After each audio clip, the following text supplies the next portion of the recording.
Good evening, happy Friday, and welcome to Last Call, where the drinks are made by human hands because AI makes disturbing drinks. Ask how to drink. More on that later, but check the link in the description. And speaking of AI, you probably noticed the thumbnail. No, we are not doing a watch party of Terminator or anything like that, but we are going to be talking about that franchise. The depictions and warnings about artificial intelligence in fiction, and the very real rise of the machines we are experiencing all around us. So top off your glasses and strap in and tell me what you're sipping on in the chat. The Canarble Wagon rolls right after this message.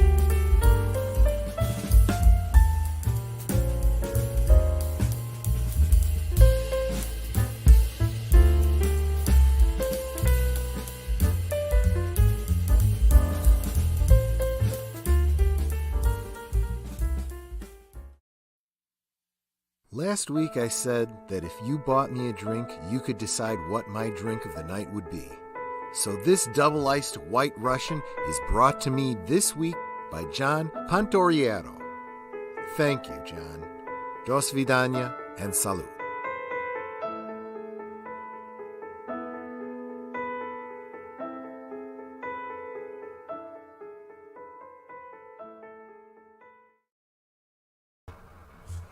That's right. It was a great idea. It paid off big. And John, you bought me a drink, so thank you so much for that. Hope you're here to see it, but if you're not, that's okay, because this is going to be out there for a while. And I decided that I was going to try something else new tonight. Don't know how it's going to go over. If you think it's terrible, before you click off, maybe, drop a comment and say, Troy, you suck. But we'll give it a try. I'm more concerned about technical issues going, but I thought that a White Russian, someone bought me a drink, so I'm going to sing him a song.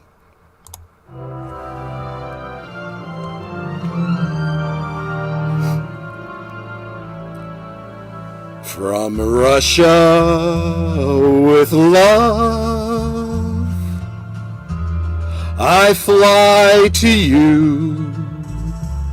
Much wiser since my goodbye to you. I've traveled the world to learn I must return from Russia with love. I've seen places,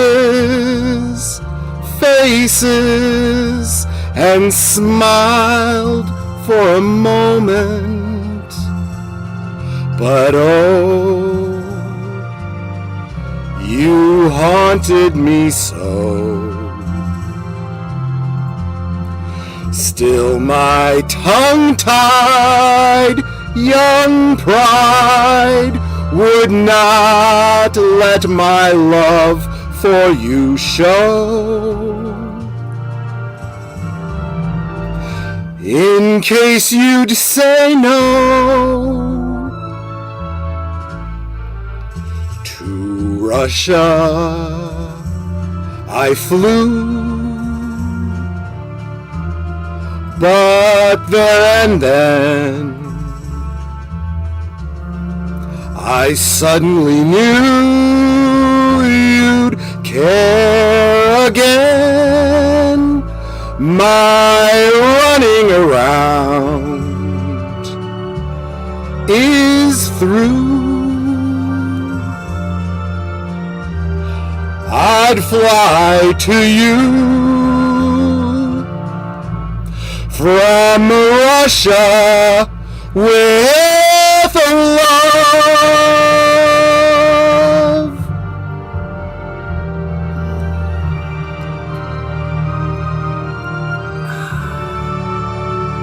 Salud. Let me plug back in before I bring anyone else in and we start getting a bunch of echoing.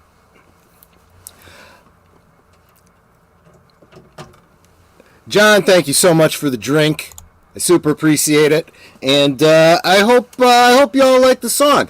Let me bring in my first guest of the evening, my favorite guest, my guest who's always with me, my lovely Netter of Netters Network. Netter, how you doing tonight? And what are you sipping on?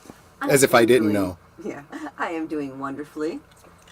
And, well, I'm sipping on a Kahlua and cream, but it's almost gone. No, I'm good. I was just gonna say I still have the Kahlua mixture upstairs, but that's mixed with vodka. So, do you want to try this? Have you tried a White Russian? I have not. I think you'll like it. May have gone a little heavy on the cream. It's okay. I prefer my straight Kahlua and cream. That's fair. That's fair. And how are you doing this week, sweetie? I am doing wonderfully. Good interview last night with Connie Cleary. Yes, that was awesome. Really Who great. bought me my drink for next week, by the way, and she's getting a song too. Just throwing that out there. And Oh. Connie, since Connie knows what drink she bought me, she probably can guess what song I'm going to be singing. Oh, right. I know which one. Yep, Mention. absolutely. And it's a song I've done before. Yeah. It'll be better than this one tonight. Don't be afraid to tune in next week. Next week's going to be a really good show, I promise. And you're rocking the Linda Hamilton look. That's pretty awesome. Yeah, because, badass. She is a badass, just like my wife. I do have a type. I absolutely do have a type. Yes, you do. And just, so you know, when she wears a sleeveless shirt, she really does look like that. So guys, make sure that you're nice to her because she is the bouncer. No, I just need a weapon like that. Well, yeah. Well, we're working on it. We're working our way up, right? Anyway, let's get my designated driver in because I think I'm gonna need him tonight. How you doing, Agent Boomer? What you sipping on? I got a water, and I'm doing okay. Yeah, because you're the designated driver, right? Yes. Yeah. Okay, that's fine. That's fine. I'm Dr. Silberman. See? Yes, you are, Mr. Cantankerous. Don't believe the psychobabble until you see the actual proof. But that's fine. That's the psychological trope in these movies. That's perfectly okay. We may use him as a bit of a case study in our topic tonight. We'll get to that. But let's bring in the subject matter expert. Or at least one of my favorite blue wrenches. I can't say my favorite blue wrench because Netter is also a blue wrench. Arnold. Oh no, I mean deleted scenes. How you doing, Steven? What you sipping on? I'm back. Yes, you are, and we love to have you back. It's like you're on almost every week. It's pretty awesome. But and what does a Terminator drink? Motor oil. Motor oil, yes, and Exactly. or at least South Carolina's version of it, sweet tea. There you go. Fair enough. Fair enough. Okay. Okay. And how's your week been, buddy? You've been on a lot of streams lately. I have, and I actually have a few coming up this weekend too. So How was Sword and I was Sorcery? on one just a minute ago. It's actually a lot of fun. Sword. What is it? Was it Sword Sword? and Sorcerer. Sword and the Sorcerer. That's what it was. Yeah. Was the sorcerer a good guy? The sword wielder is supposed to be the good guy, so I don't know. But Well, I said. this- Oh, go ahead. Go ahead. Well, I was just about to say the sorcerer is also after the main villain, so it's kind of like he and the hero are on the same side until they're not. That's Okay. Ah, fair enough. I should. You know what? Let me. I'm coming through again. Deleted. Oh, I didn't mean to drop you out. Hold on a second. I meant to mute you. You're I meant to knocking mute out- you. You're knocking out delete scenes? Yeah. And I just realized what part of my problem is. And you haven't even started drinking yet. No, I really haven't. Give me a second. I knew I was going to have sound problems. Give me a second here. Let me change my settings. Audio, echo cancellation, automatic mic. Okay. I'm still coming through yours, so make sure you have echo cancellation. I do have echo cancellation on, I'm trying to make sure my microphone is working because I sound like I'm coming through yours instead of mine. You so I are. sound like I'm far away. You are. I don't know why I'm not coming Make through. sure you're selecting the correct mic. See, that's the problem, folks. You know, when you got two mics in the room, it could be me, it could be her, and I'm not assuming anything. But what I do want to point out is you guys all just saw me pour a Kahlua White Russian, not a sponsorship. So just saying, you saw me do it. But that wasn't my first drink. My original first drink was an actual mixture that I made from regular Kahlua. Okay. And the second time around, he's cheating. You still have something, sweetie. Okay, is this better? Could you have YouTube open or something? No. No, that's always muted. That is better, I think. Okay. Because I'm still coming through your mic. Okay, let's try this. No? No, Nope. I think we're gonna have to go back to the standby. Just use my mic, and we'll figure it out another time. Okay. Audio. Echo cancellation. There we go. Okay. You should be fine. Okay, good. We should be good now, folks. Back to the original setup. I was starting to say that my original drink was a cake flavored vodka with straight Kahlua with cream poured over the top. But I wasn't going to be mixing it throughout the night, so I've got a bottle of pre-mixed White Russian from Kahlua. Yeah, I'm cheating now. I did really like the traditional way that it's served with the cream on top. It tasted really good. Let me give this a try. It's okay. This is more the dude way from The Big Lebowski. He mixed his. Does that one taste more coffee-y? Maybe a little. Yeah, because I don't have the cream hitting my palate first, cutting it. Here, you want to try it? No. No, you didn't like the first one, huh? I didn't like the first one. You don't like the coffee flavor. Nope. See, I just find I'm not used to White Russians because when it comes to coffee, what? I don't know any White Russians. I don't know any Black White Russians. Although I get emails from them all the friggin' time, but that's another matter. Yeah, you know what I'm talking about. You know, I wasn't joking all the times that I said that I like my coffee black as midnight on a moonless night, you know. But anyway, so, sorry, didn't mean to do that to you, deleted scenes. I meant to unmute you because he just wants us all. No, I'm shut himself. I am on my second drink. Let's face it, guys. So, I'm getting there. I'm getting there, guys. But I don't want to go any further without saying hi to the chat. I will get this routine down a little bit better once we get these sound issues worked out. I'm still working on technical issues. But Matanui was first. Actually, I'm struggling here because there was someone who came in and said hi yesterday, and I didn't get a screen capture. I meant to, and I forgot because I got squirrel. And I say hi every day. You say hi. Exactly. So, hi, Matanui. Thanks for being here. We have not no fate but what we make. But don't underestimate Last Call with Troy Pacelli.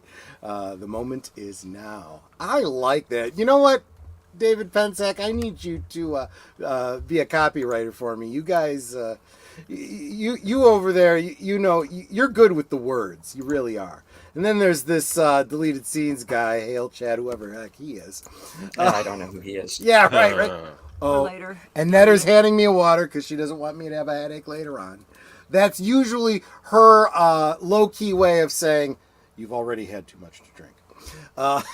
Let's see. Hey, I can't lift you to take you up the stairs. I can only move you if you're sitting on a couch. You don't have to. You could just let me sleep down here. Where? On the floor? Because our sofa down here is filled with Star Wars toys. I really should clear off the sofa, but that's a good point.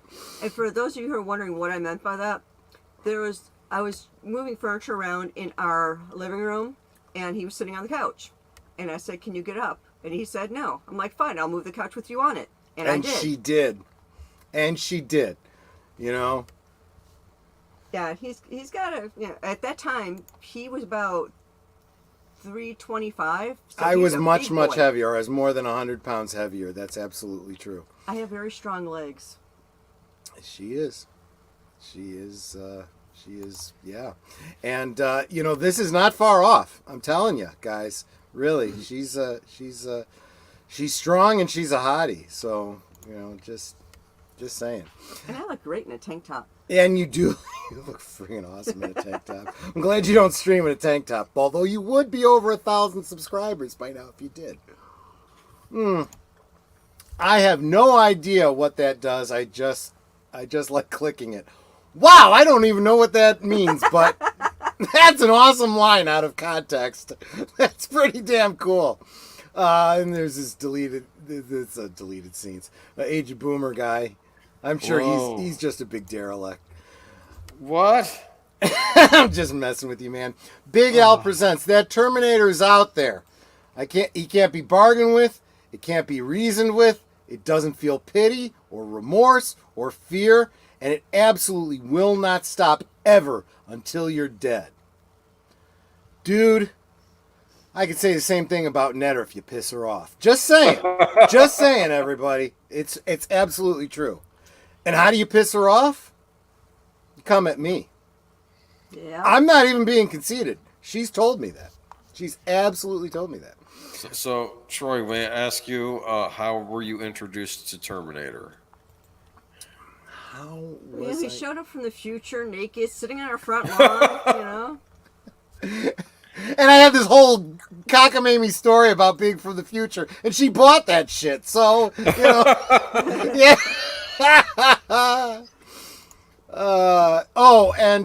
Deleted scenes. Thanks again, Big Al saying you guys had a great stream. Like I said, I couldn't stay because I wanted to rehearse that song, and I don't think I had enough time to rehearse. I should have rehearsed more. I thought you sounded great. You sounded better than when you were practicing. Yeah, I know. Hopefully since then my audio is cleared up a little bit. I tried something new today, and I knew that I was going to have those kinds of issues. Good evening, Evelyn Hampton. Thank you so much for being here. You are wonderful. I'm looking forward to hanging out with you for the Feast of Chatlash. Gorilla Random Thoughts. Kapla all. Stopping by to say hi, but I'm going to go add more smoke to the air with the bonfire. That sounds awesome, man. Have fun. And hope you catch up, on a rewatch later. This stream will still be there. If I get hit with a copyright strike, I'm going to have to take out that song, but the stream should still be here. But for those that are surrounded by all that smoke, I saw a post on Facebook today, and I don't even know what group it was supposed to be for, because the person had said, mods, please delete if not allowed, but give it a little out for people to see. So I'm like, what group was this that I'm in that this person was posting? But it didn't say next to their name like it normally does. What they said is, if you are suffering from the smoke, get a couple of air purifiers. If you can get more than one, get at least 2 for your house. Get the highest air filter you can get for your furnace and run the furnace fan 24/7. It will really help, because I know a lot of people are suffering with that, getting in their homes, they're having trouble breathing, they're, of course, coughing and all that.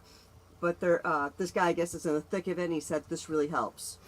it's funny because Viva Fry was broadcasting live from some protest that was going on in Quebec. He's up there visiting, and he apparently he was interviewing someone who was wearing a mask, and he asked the guy, I know that a lot of people are giving people crap, if they're wearing masks, and he goes, oh no, nobody has given me any flack about it or anything like that. He said, but I'm not even wearing it for the whole COVID thing. He says I have respiratory problems, and the air quality because of the smoke is a problem for me. It's just a personal thing. It's not that. Something to think about. I mean, people were wearing masks before COVID because of personal reasons and whatnot. And folks, you know, I really do feel like COVID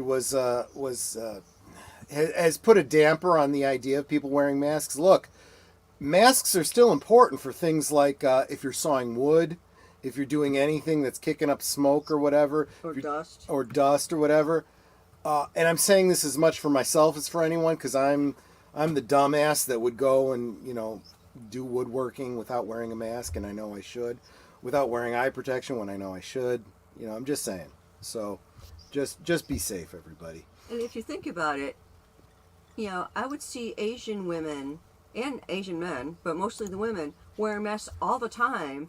I'd see them, you know, on the bus, in the stores and all that. And I would just kind of look at them kind of sideways. This was before COVID, going like, why are they wearing a mask?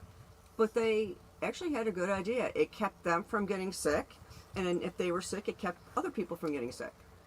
Gorilla Random Thoughts. Either that, or they just think we're stinky. Well, there's that too. I mean, you know, be glad they're wearing a mask and not a, you know, clothespin. That's a whole different thing. Gorilla Random Thoughts says Onetter is using the avatar of the sexiest woman on the big screen, aka Sarah Connors. Yep.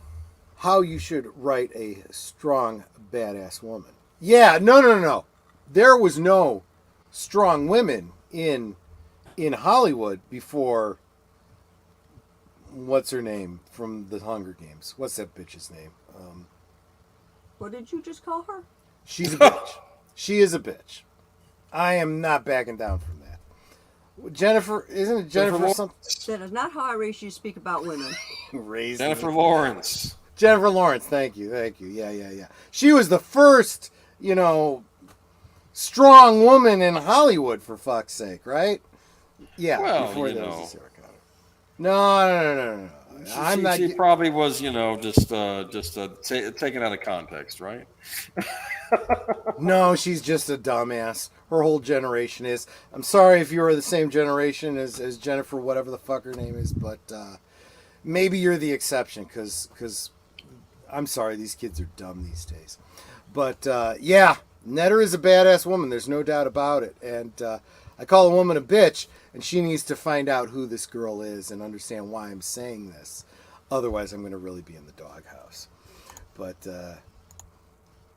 don't know.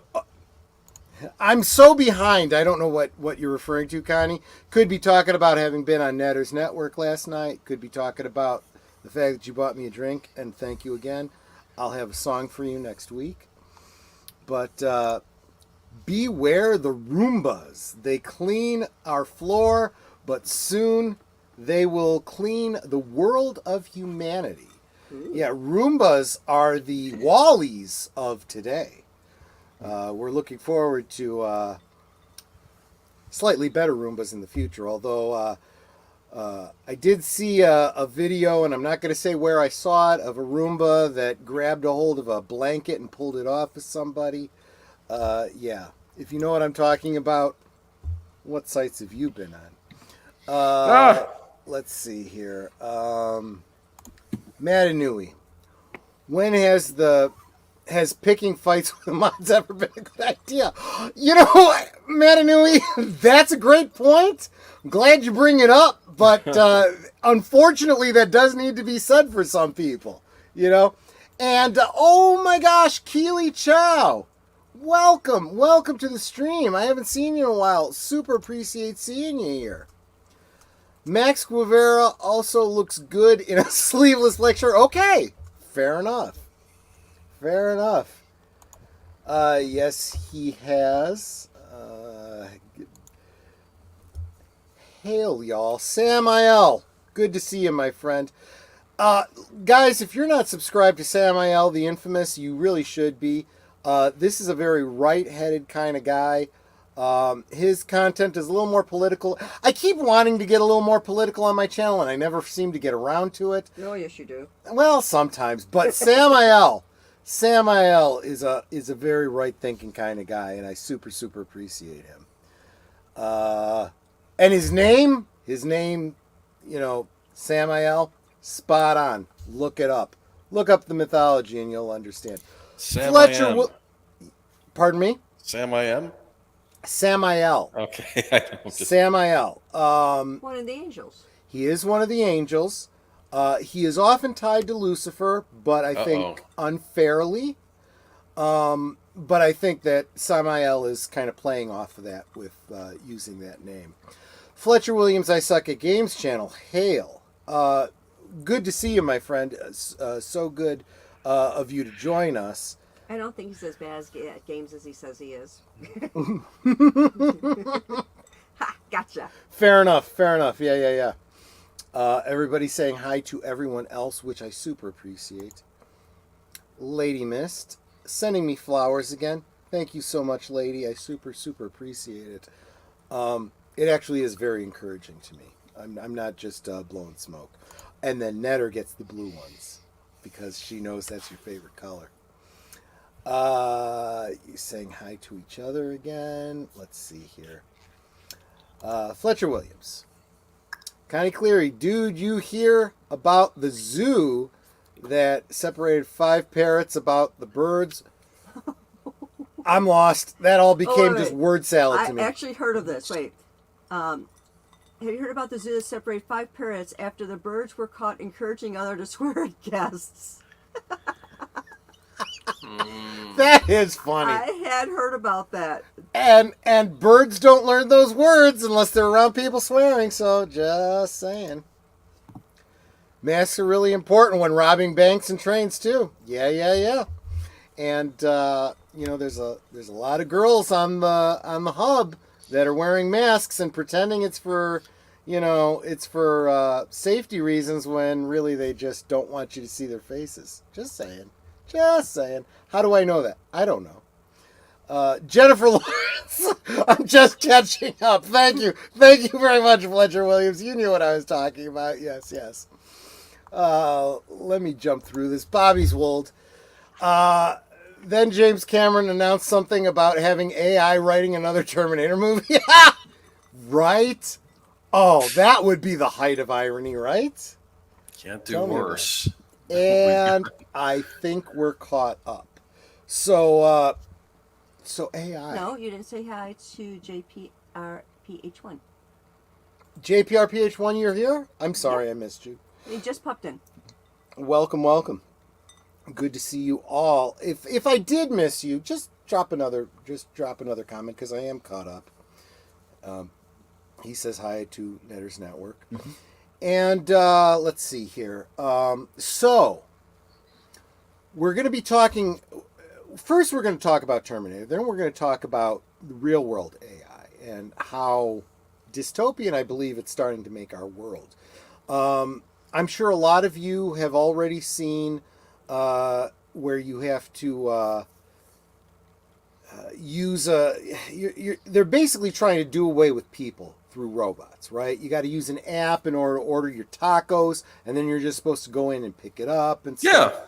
And a lot of this is directly related to, they keep pushing for, we need a living wage. We need a living wage. We need a living wage to do these jobs that are supposed to be entry-level jobs that are not supposed to be, a living wage. They are supposed to be part-time jobs.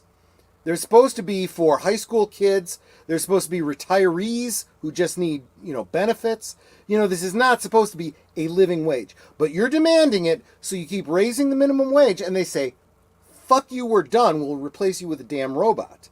And, this is what's happening. So, Boomer. Yes.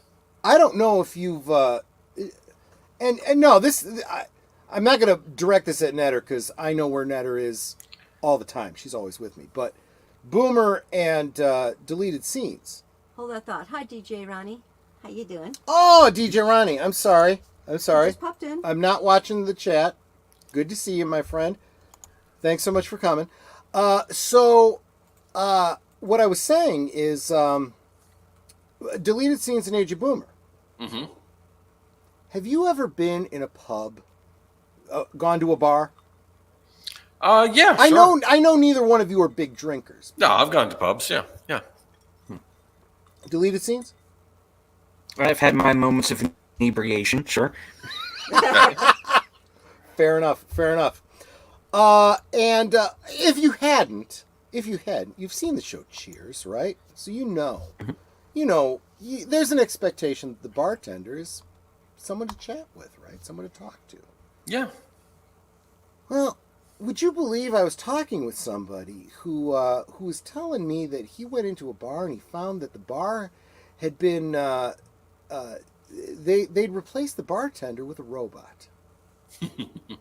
He went into the bar and there was a robot bartender, and the bartender said, "What'll you have?" And he said, "A martini," because he's a man after my own heart. The robot brought back the best martini that he had ever had. And he said to him, "What's your IQ?" And the guy said, 168. The robot then proceeded to talk about physics and space exploration and medical technology. The guy finished his drink and he left, and as he was leaving, he got a little curious, so he turned and he went back in the bar. The robot barkeep said to him again, "What'll you have?" He said, "I'll have a martini." And again, the robot made the best martini he'd ever had, and then asked the man, "What is your IQ?" And this time the guy said, 100. The robot started to talk about NASCAR and Coors and John Deere tractors. So the guy was getting ready to leave, and he found he was very interested. So he thought he would give it one more try. He went back into the bar, and the robot asked, "What'll you have?" And the guy replied, "A martini." The robot brought back another great martini. And the robot asked him, "What is your IQ?" And the guy said, "About 50. And the robot leaned in real close and said, "So, you still people happy that you voted for Biden?"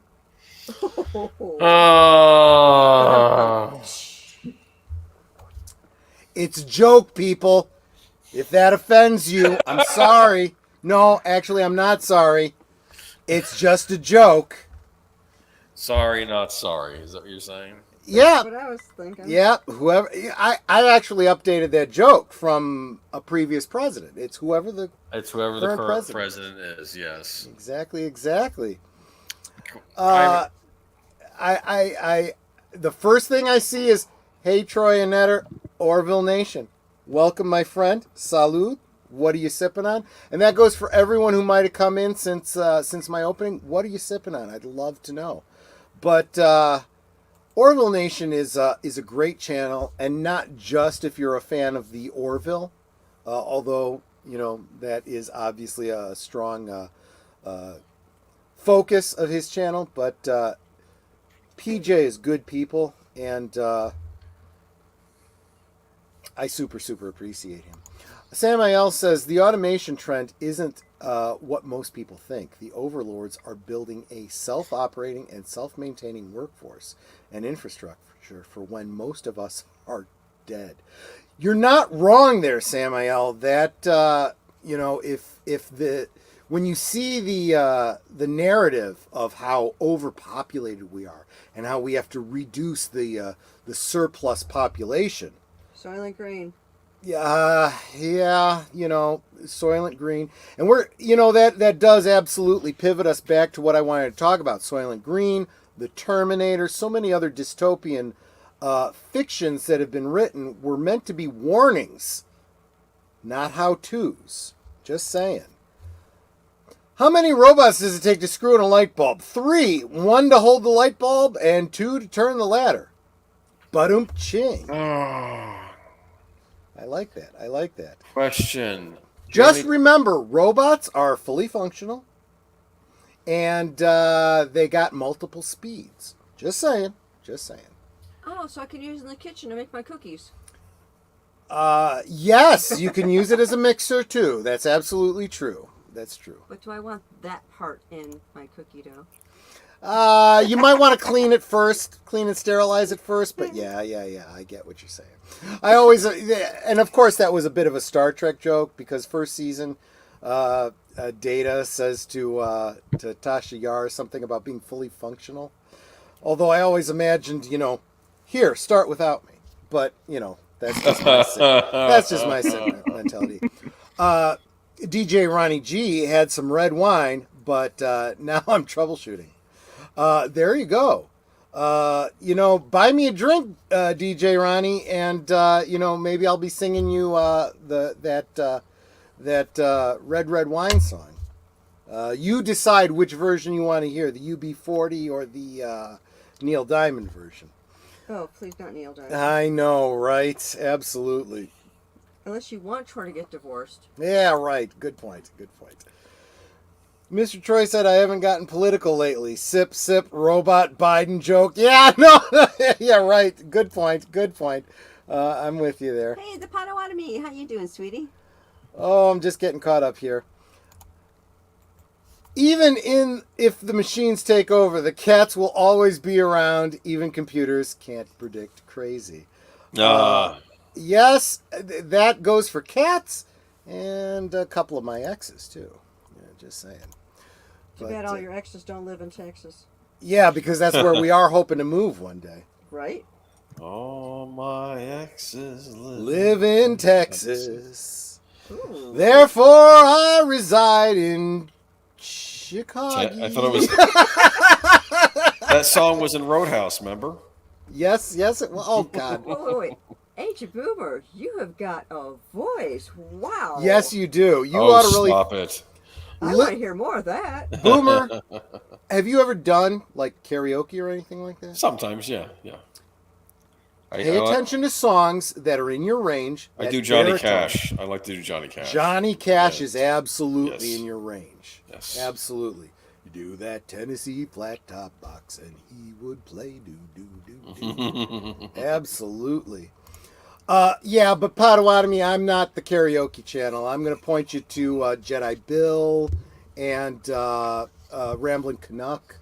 Those are the channels that I go to do my karaoke. When I do, it's been a very, very long time. Absolutely. So they can be demonetized. So they can be demonetized, exactly. Oh, hell. Tom Connors over at Midnight's Edge and Mead Radio. He's got a license to be playing those songs, and he keeps getting hit. YouTube is... I'm not going to say. I'm going to hold my tongue. I'm not that drunk just yet. But anyway, so let's get back to it. So, Terminator. It was an R-rated film, so I did not see it in theaters. I saw it first on cable. How about you guys? VHS for me. Saw it before Terminator 2 came out because they were like, oh, you have to watch the first one before you see the sequel. So like a month or two before Terminator 2 came out, which was going to be the big star movie, I watched the Terminator on VHS, and it was impressive little action movie, actually. Yeah, I liked it. How about you, Deleted Scenes? My first time was on cable. Cable. Okay. Mm-hmm. And, Neto, this was before we met. First time I saw Terminator was with you on TV. So it wasn't before we met. It just came out before we met. Yeah, either it was on TV we watched it, or you had like the tape or something we watched it. Yeah, I had them on VHS, and then I upgraded to DVD, and no, I haven't upgraded to Blu-rays or HD yet. I'm still that far behind on technology, but I still have my strong convictions about... I don't want to have to buy the White Album again. The White Album. Exactly. Yeah, so the original Terminator. Look, there's probably going to be spoilers in this stream, guys. If you guys haven't seen the Terminator films by now, I can't help you. You guys are freaking behind. Okay, I'm going to give one spoiler. You get to see Arnold's butt. You do get to see Arnold's butt. You get to see... what was Reese's actor's name? Help me out here, guys. Oh, no. Michael Biehn. Michael Biehn, yeah, you get to see his ass, too. I'm kind of bummed that we never got to see Sarah Connor's ass. Well, you got to see her... You see enough, yeah. If you see the King Kong sequel, you get to see her boobs, so just saying.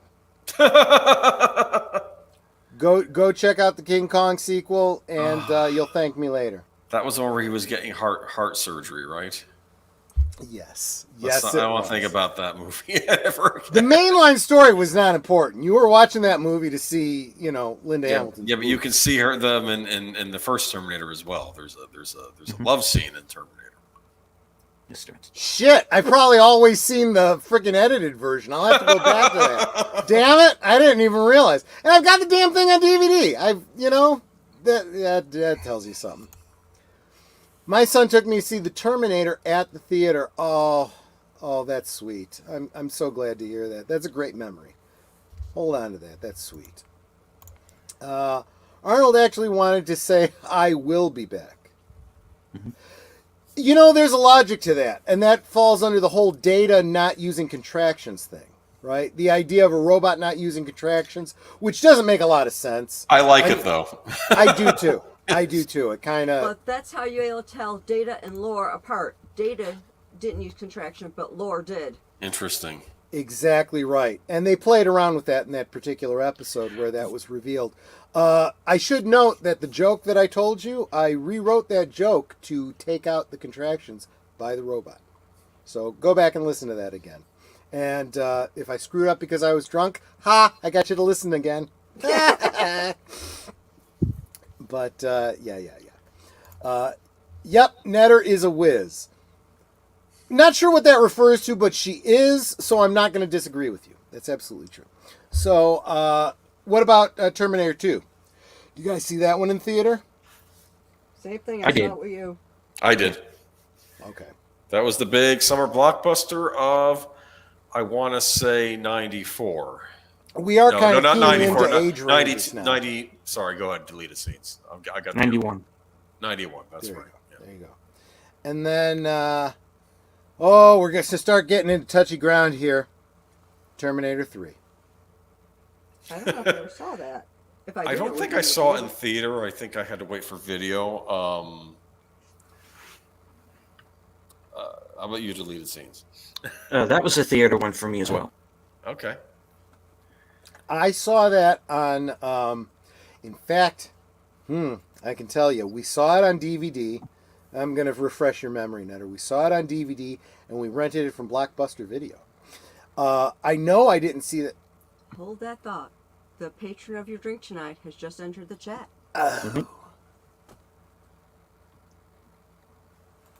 Oh, John, you are going to have to. I rewound to the beginning to hear your song. Awesome job, Troy.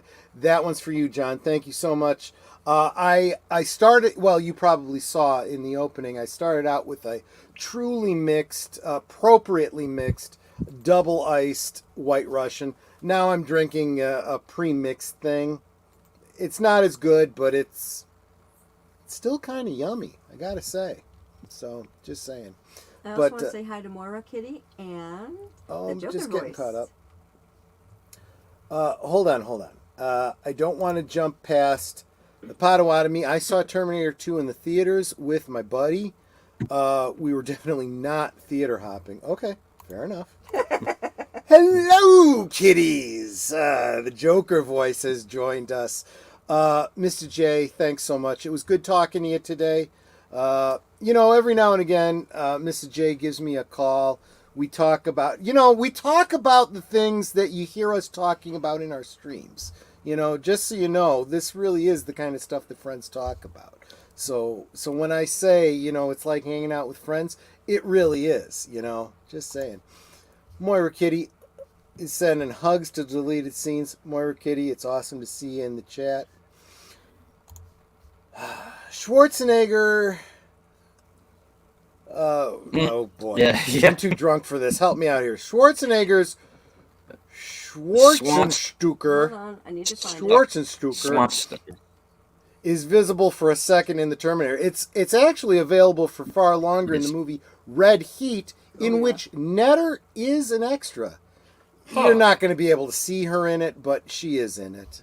Not only do you get to see his butt, you get to see bits of his front bits. That's what we were talking about. Okay. His Schwarzenstucker. Yeah, absolutely. How's that again? I learned a new word from Samael. Thank you so much, my friend. Schwarzenstucker. Yeah. Yeah, I remember though Terminator 2. That was a big. Do you know deal. what Schwarzenegger means in German? Black Forest? No. Oh, is that what it means? I'm thinking of something else. Never mind. I misunderstood. No, Schwartz, as in Schwartz and Stuker. Oh, I don't know. Black Schwartz. Just saying. Think it through for a second. Yeah. I'm sure there's a forest involved somewhere. I'm sorry. Well, let's just hope that it's a thick and mighty oak. Schwarzwald, that's Black Forest. I'm confusing it with the villain on Big O. Never mind. Yes, exactly. Let's see. Okay, I am caught up. Okay, good. Thank you so much. I was going crazy because Mrs. J was on a stream with it was a multi-stream, so I had to go to all the different people that were on the panel and say go to their channel and say hi. Just wanted to come and hit thumbs up, so I had to hit thumbs up on 3 different people's streams just for one stream. It's like you guys are double dipping. You guys are double dipping there. But yes, so he's a dark Jedi, and his Schwartz is longer than yours, or shorter than yours, or I don't know. Those steroids have a tendency to do things to your Schwartz. I'm just saying. But oh no, and this was just the wrong time for Leia to come in. I'm so sorry, Leia Rose, but welcome to the stream. Just as I was talking about Schwarzenegger's Schwartz. Yeah, exactly. So Terminator 3. Terminator 3. Yeah, let's get to that. So I did not see that in theaters because at that time I was married. 2 stepkids. They were younger. I didn't get out and see the R-rated movies movie that I wanted to. Yeah. Well, and no, that was an R-rated one too. Terminator it? 3 is R-rated. Yes. Yeah. I can't even imagine what it was about that, other than maybe the violence. Yeah, that's what it was for. Yeah. Because probably the strongest scene, even the female Terminator in that, we don't even get a really good butt shot of her, if I recall correctly. No, but it's funny because there's a scene in it where I think she's trying to get out of a speeding ticket, so she looks at and she inflates her boobs. Inflates her boobs. I thought that but was that's funny. Still very PG-13. That's not very. It was an R-rated picture. My favorite. Look, if I was directing an R-rated film, I'd say, "Damn it, you need to pull that top down." That's how you get out of the ticket. Okay. I mean, that's your only hope, especially in LA. My favorite part of the movie is when Arnold, of course, as the Terminator, shows up, and he's walking around naked like he did in the first 2 movies, and he walks up to this looks like a bar, right, like in the second movie, and instead it's a male strip club, and the one guy there says, "Why did I tell you guys go to the back, come through the back, not the front?" And it was funny. That unfortunately by the 3rd movie they were kind of becoming a parody of themselves.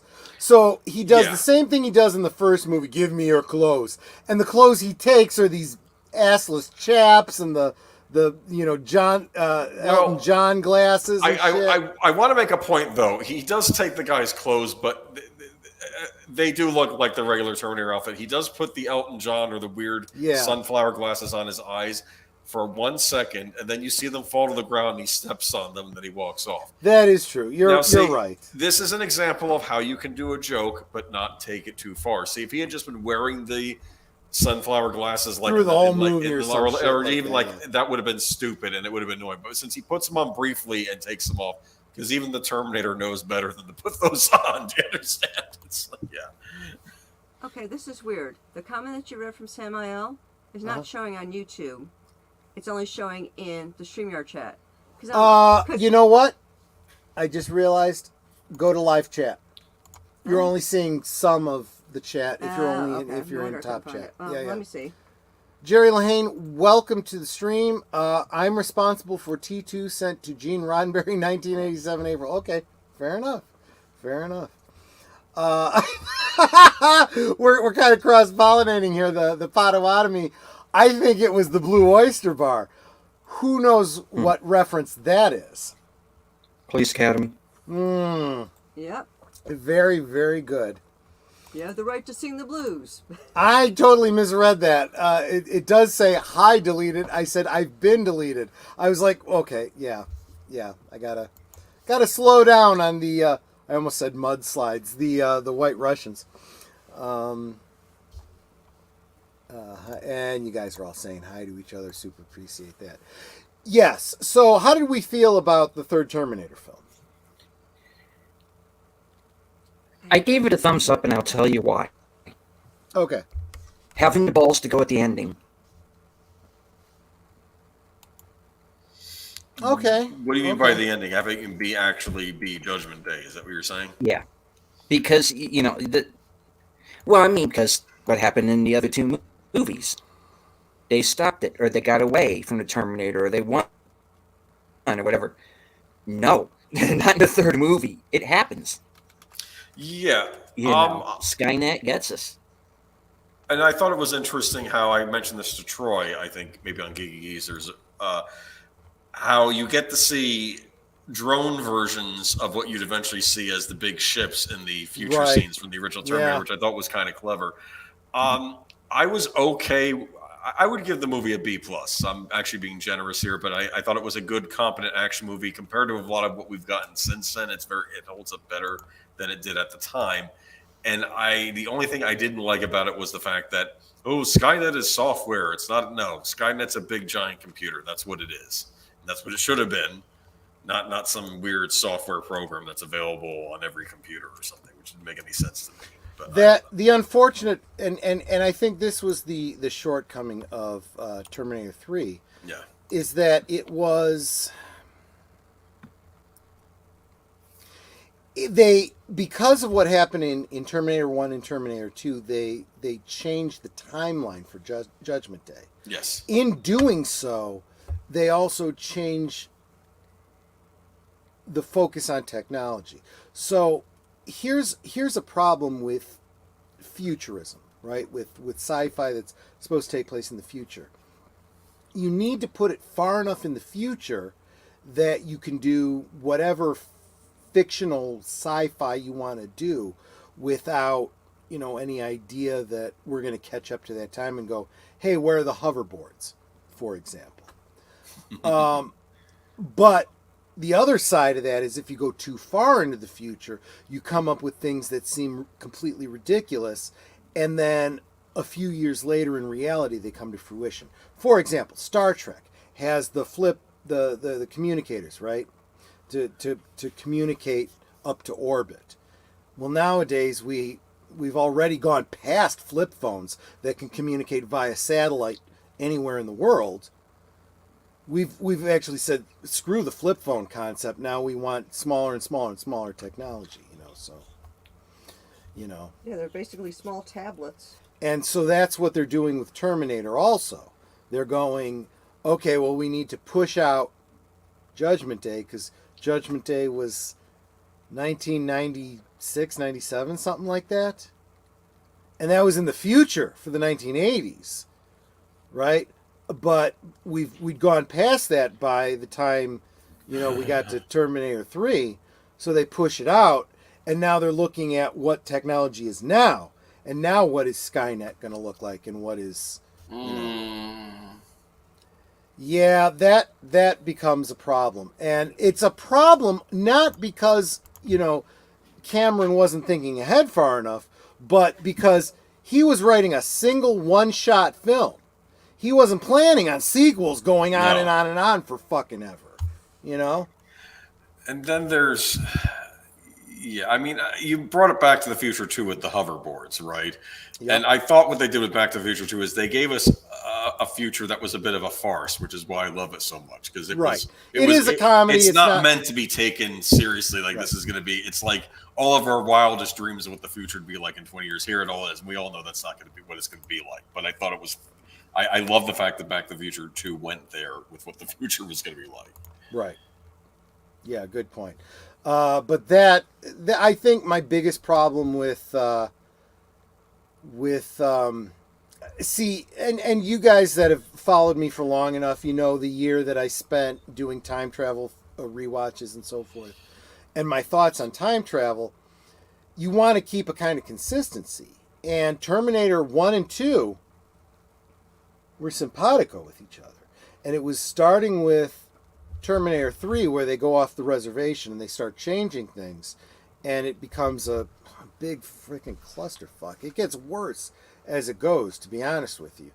And what we all wanted to see, and this was something that I said in my study of time travel films, is you need to set the rules, because time travel, as far as we know so far, is completely fictional. So in your fictional world, you got to set the rules for how time travel works. And once you do, you need to frickin' stick to them. And Terminator 1 and Terminator 2 kind of already established those rules. So now you kind of need to stick to them. The fans are kind of looking forward to that. So we started the Terminator series, at the end of the war with the robots, right? Where the Resistance has been fighting the robots and are winning. And the robots send a Terminator back in time because they want to change history. And the Resistance sends a Resistance member to keep that from happening. And it seems like Terminator 2 could arguably go one of two ways. By the end, it is still a little bit open-ended. Did they change the future or not? And I think a lot of fans were kind of hoping that history doesn't change. We wanted to see, just like what they're doing with the Planet of the Apes, we wanted to see from the current day leading up to that future date we already saw, where everyone comes back from. Okay? So we wanted to see Judgment Day, and we wanted to see it happen the way it was meant to happen. And we wanted to see the war against the robots. And we wanted to eventually have a movie that led to, at the end, they send Arnold Schwarzenegger back, they send Kyle Reese back in time, and we know that closes the loop. And if you want to do another movie after that, it's the humans are now winning, and they've closed the loop, and they're continuing forward. That would have been what the fans were expecting. Well, we were supposed to Wait a minute, Netter. Okay, you're talking about the movies with Terminator, but what about the Sarah Connor Chronicles?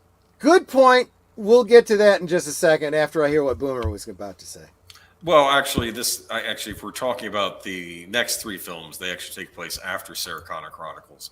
In fact, I don't know if that was one of the reasons Sarah Connor Chronicles got canceled. Maybe it was okay. partly, yeah. It was partly because they were going to set up this new trilogy with Christian Bale as John Connor, taking place during the war against the machines after Judgment Day, and that was supposed to be a trilogy.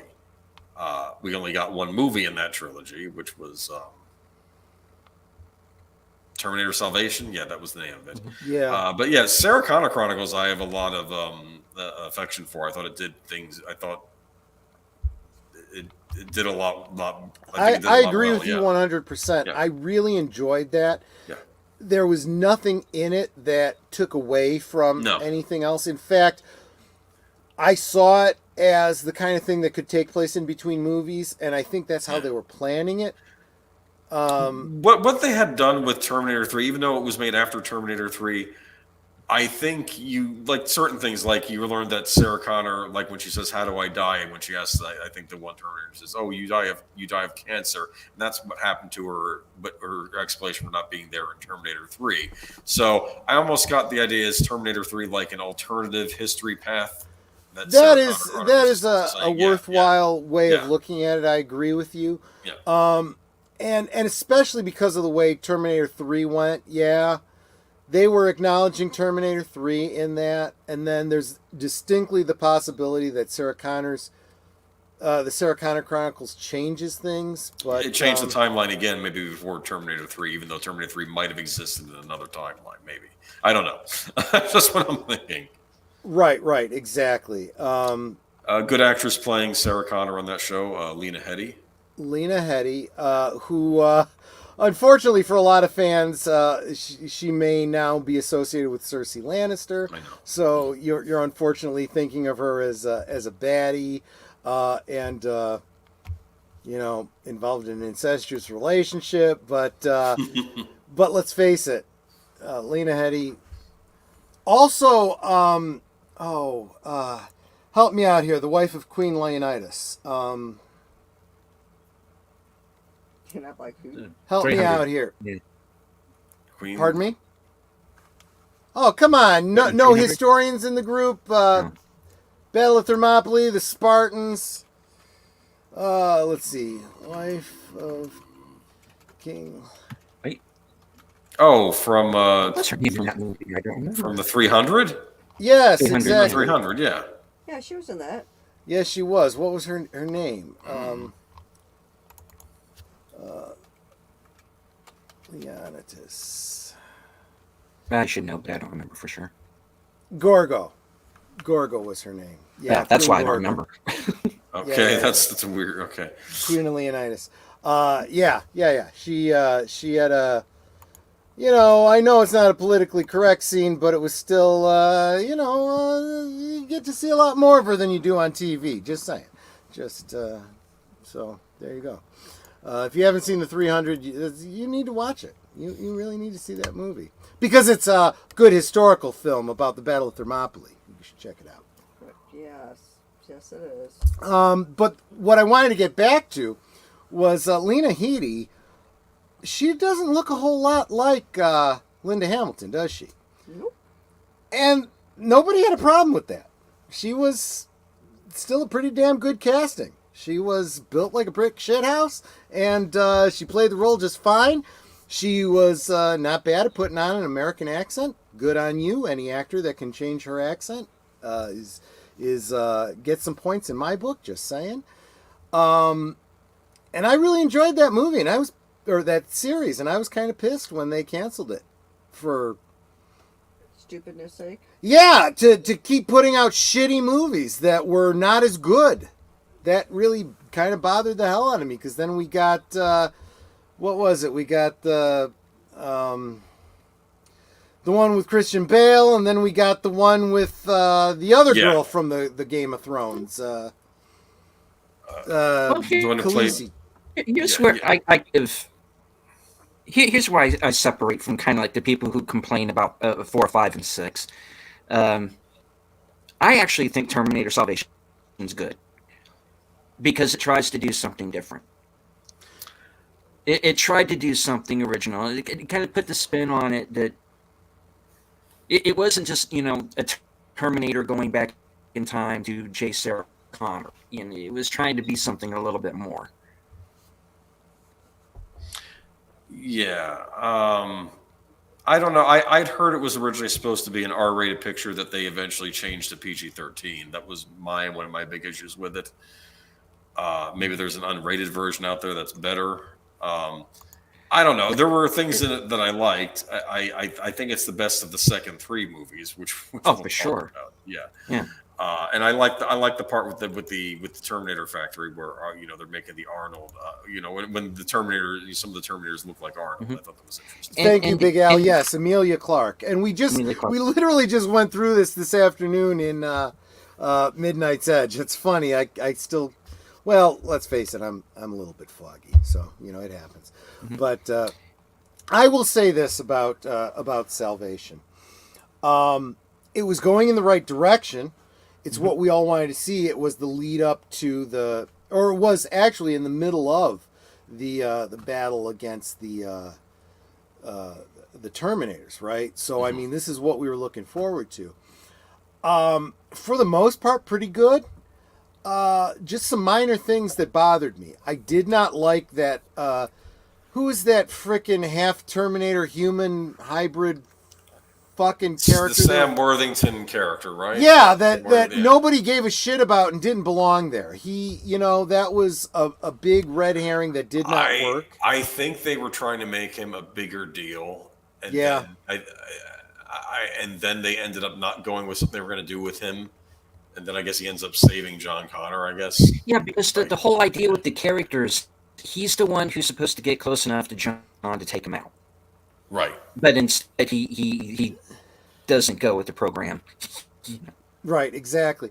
And the other problem that I had was the whole, heart transplant bullshit with the John Connor. It's like, no.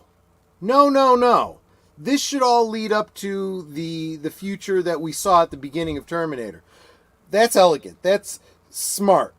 You know what you're leading up to. Don't fuck it up, but they did. Mr. J says, The ratings probably got changed to PG-13 because Emilia Clarke had her no nudity clause. You're right, and he's talking about Genesis. You're right about that, but the problem with that is, how fucking stupid is that? Girl, you already showed all your bits on HBO or Showtime or whatever the fuck. It's just like all those actresses back in the 90s who would be in like Maxim magazine, but yet wouldn't do nudity in film. I've seen all your nudity. Okay, there's nothing new there. We've seen it.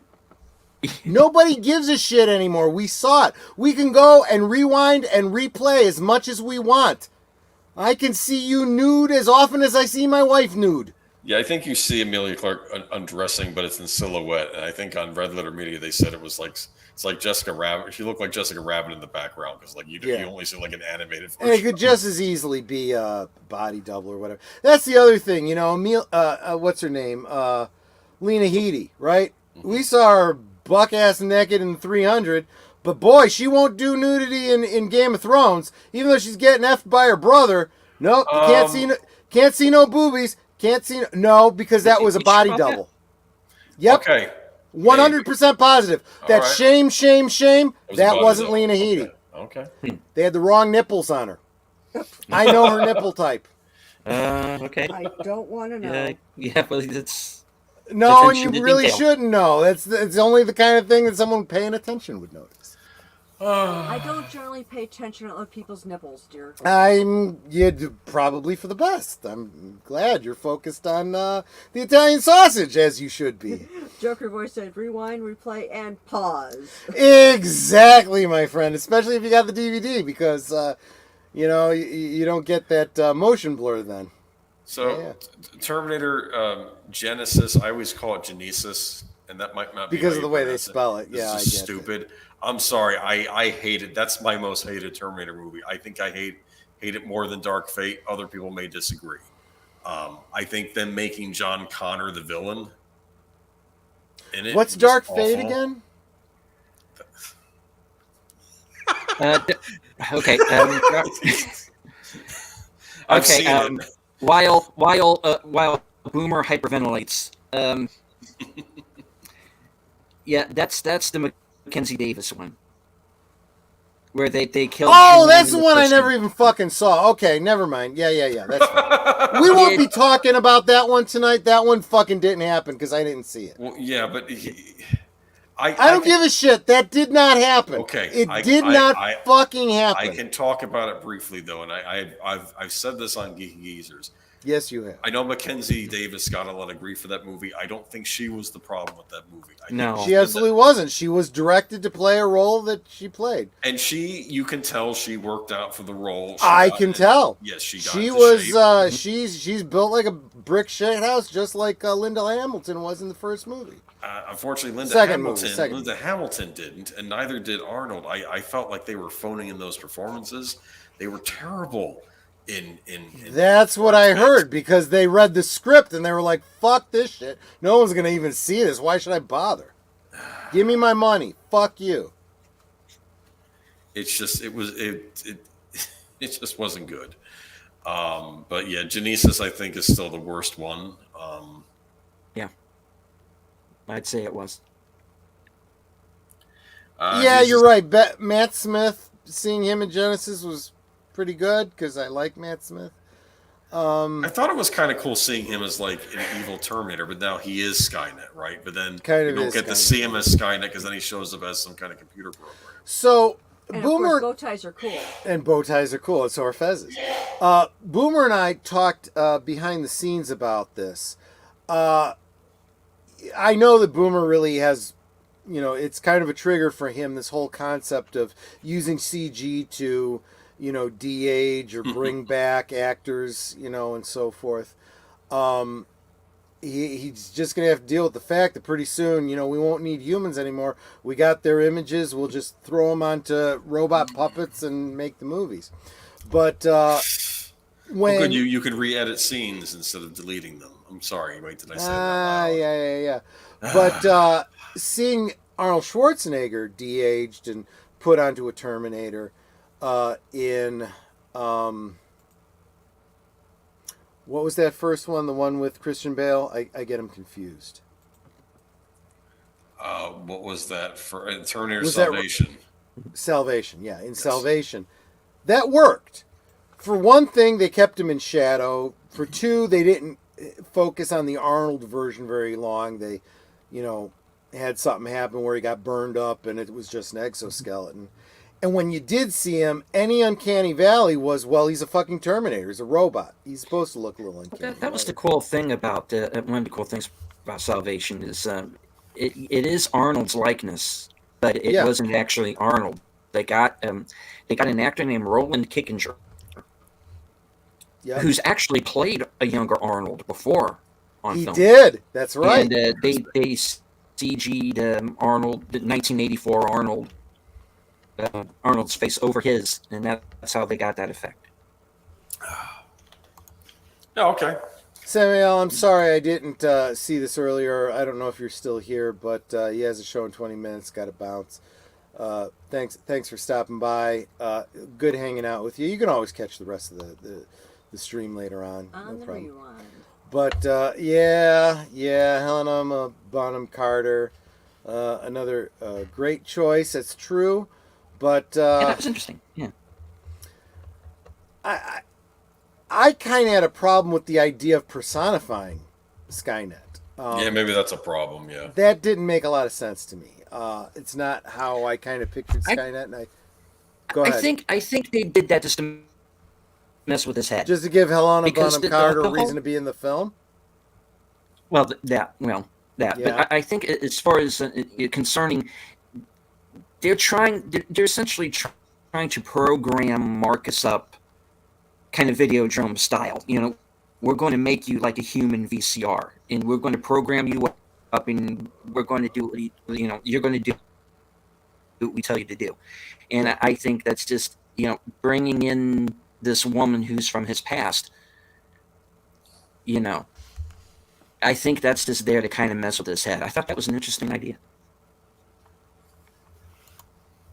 Skynet is aware. AI having a personification makes complete sense. Okay, I can that see film, your point I think there. it did. Yeah. No, that's actually probably the best argument I've heard for it. Maybe not what I thought of for Skynet, but especially because you are moving the window of technology as we, move forward in time in real life. You realize what we're actually doing with AI, what we expect of it, and so where Skynet's probably going to actually come from. So yeah, I kind of see that. So let's see.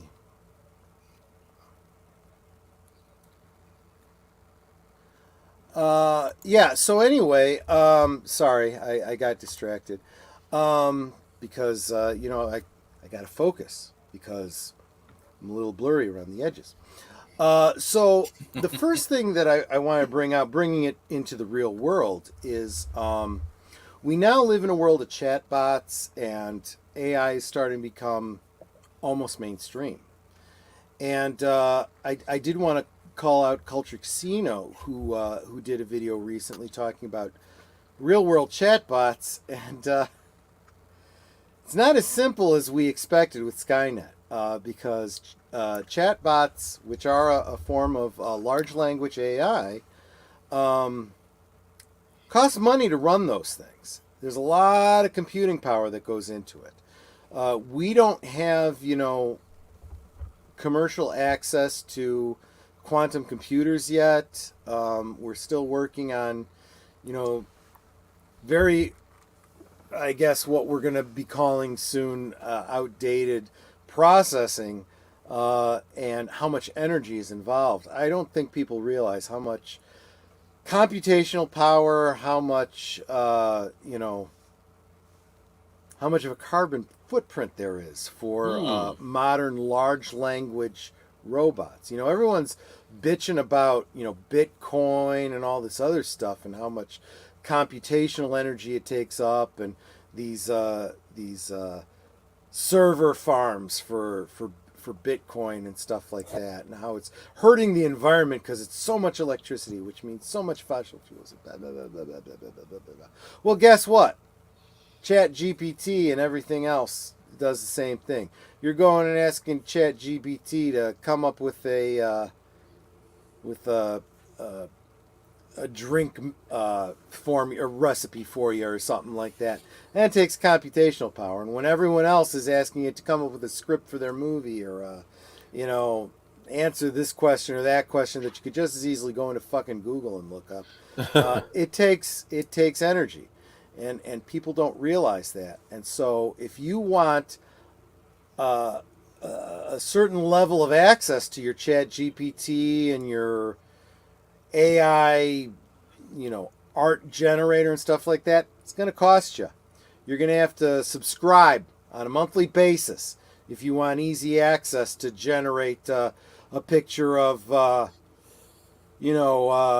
Linda Hamilton eating a banana in Spain standing next to Bozo. That's going to cost you money because that's your thing, I guess, or whatever, just coming up with shit off the top of my head.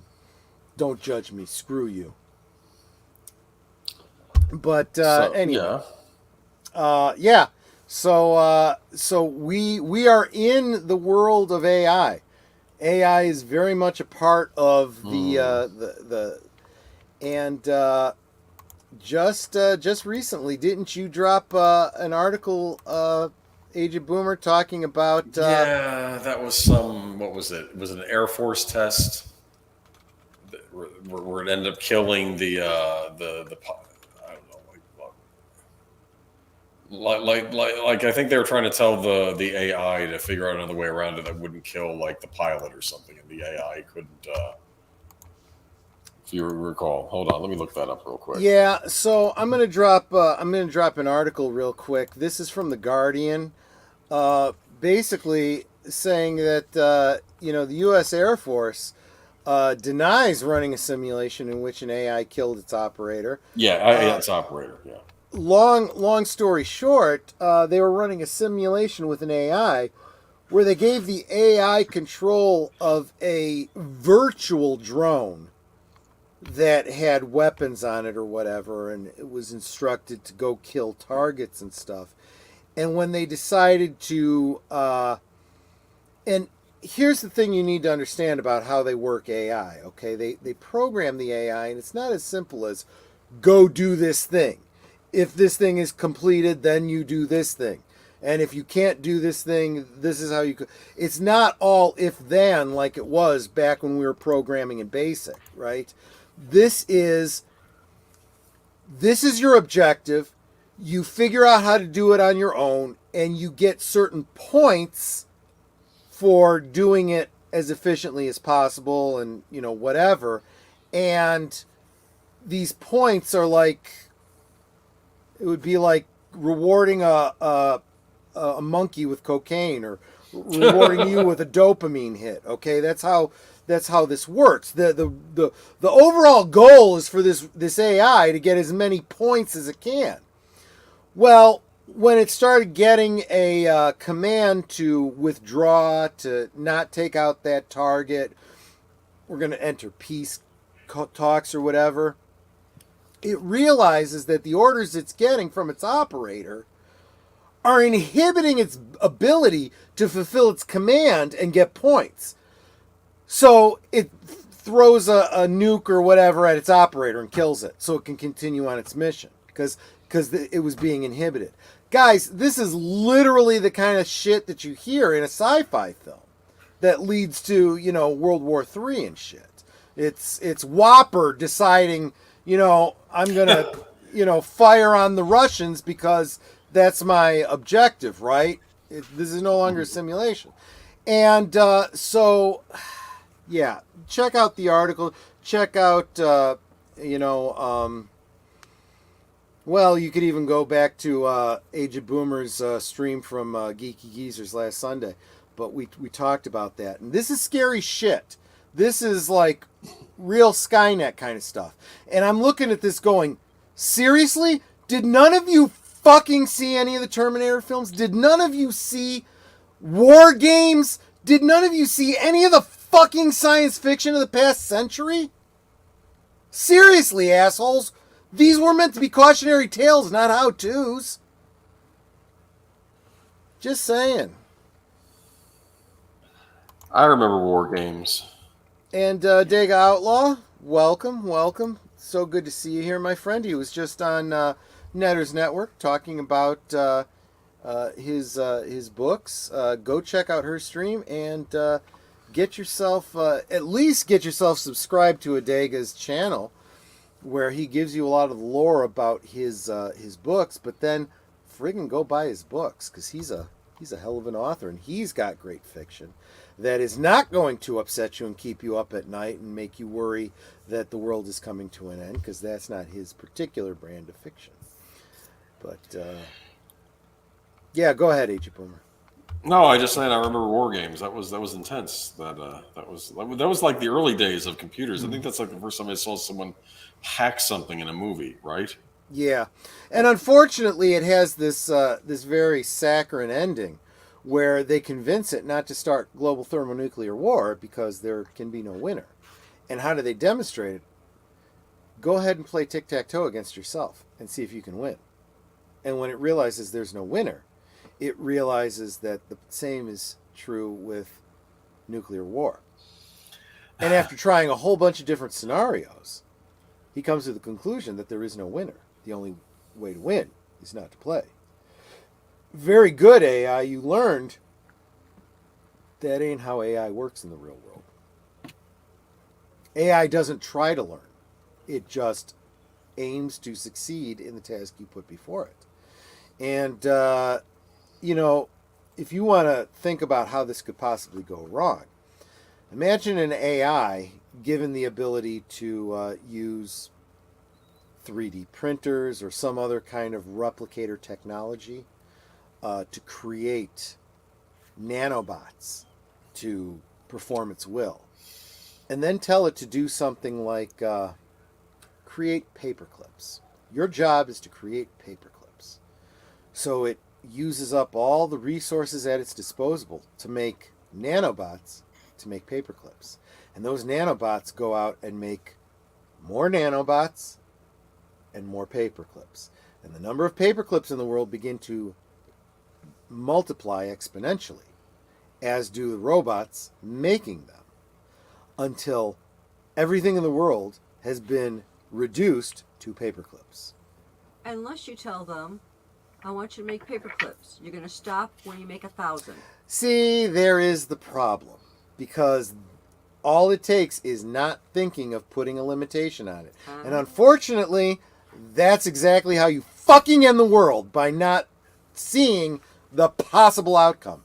And if you look at computing, if you look at AI, if you look at our fucking laws, we have a bunch of idiots who don't think through the possible outcomes.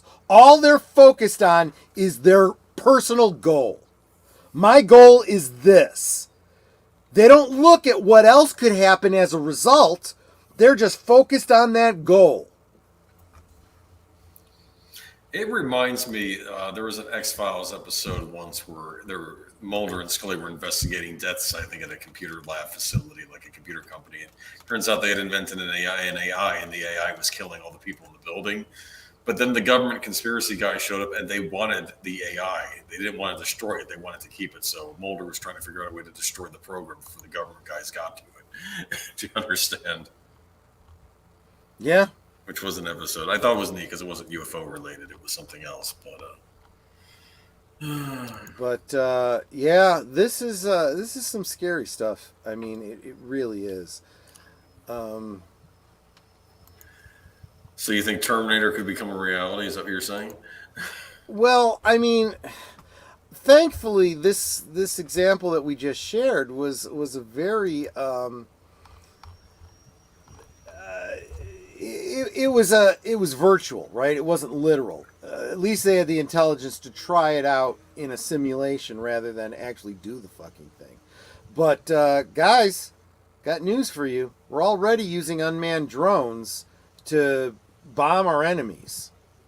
And we've already heard about some of those bombs hitting fucking schools and shit. So, you know? But honestly, you know, and here's the thing. The first death from robot already happened. 1979. Robert Williams was the first person in history to be killed by a robot. He was working at the Ford Motor Company casting plant when the parts retrieval robot began to slow down. Williams decided to try to retrieve parts manually when the 1-ton robot arm hit him in the head, and he died instantly. Now, one could argue that's not AI, right? That could happen with a printing press. That could happen with anything. You put your hand into a machine.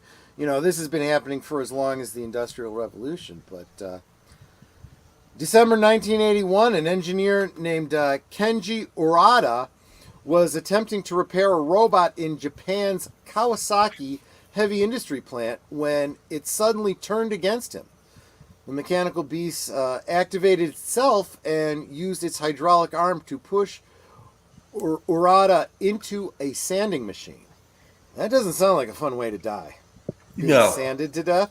No. In July 2015, at a Volkswagen manufacturing plant, a robot designed to grab and configure auto parts malfunctioned and instead attacked a 22-year-old man. The robot grabbed him, picked him up, and smashed him against a metal plate. The man suffered serious injuries in his chest area, and he died in the hospital. Wow. October 2007, a robot cannon, weapon, a cannon, went berserk. This anti-aircraft gun suddenly launched its own attack against South Africa's National Defense Force. It emptied a 250-pound round automatic magazine completely unprovoked, killing 9 soldiers and wounding 14 others who struggled to keep it under control. Here's a really scary one. 2006, a robot workstation at Alliance Tech Systems attacked one of their employees. The robot, known as a slasher, grabbed the man by his own frames and crushed him. The man was found in a chokehold, trapped by the degator, arm outstretched, reaching for the reset button. The story prompted testing of the robot, which showed there was no fault in any of the movement, and the memory in its computer had been erased. Huh. It's a little odd, don't you think? August 2015, 24-year-old Ramji Lal was working at SKH Metal in India when a robot killed him. The robot was programmed to wield sheets of metal, but as Lal was adjusting one of these sheets, the robot just pulled a welding arm, stabbed him in the stomach, and electrocuted him. Now keep in mind, that was not an automatic process that was part of its system. There is no reason for it to have done the action that it did. And actually, I've got about 15 more that I could read to you. But and again, you can argue that these are just, you know, industrial accidents that are no different than any mindless machines.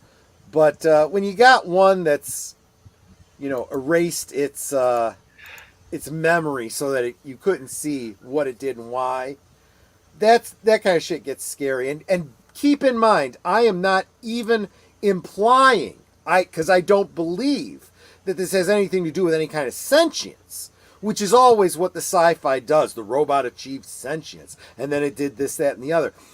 You don't need sentience for these kinds of things to happen.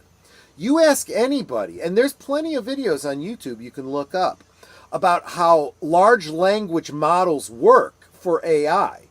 Remember, these AIs aren't creating things themselves. They're going out and looking at the vast library of information that they have on the internet. and Right. using that information to mindlessly create stuff, which in some cases is better than what humans are coming up with, because humans have reduced themselves to less than AI because they're lazy fucks that don't want to learn to do anything and have no initiative. But that's beside the point. Seriously, the reason that AI seems so advanced is because humans have degraded so badly in the past couple generations. That's what I'm getting at. Right. Yeah, actually, that's one other interpretation, and I'm not arguing that. Ronnie says memory erasure sounds like a management move. Yep, that's a possibility too. 1980s, a robot fell on a lady patron in Bar Pulsation, Wawa, Pennsylvania. Fell off a track, killed her. Yeah.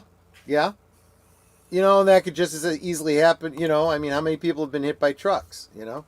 But what was the other one? There was one about an Uber. Maybe someone can find an article on this because I lost my notes. Yeah, going into today's stream, I accidentally erased all my notes. I had a week's worth of articles and shit to reference, and I lost it. But there was one about an Uber. Uber was experimenting with a driverless car, but they still had a manager in the car in case of anything. And what happened was, it was nighttime, and the AI did not recognize a bicyclist in front of it. And it's really creepy because they looked at the computing log or whatever for the AI, and it shows a span of about a half a minute.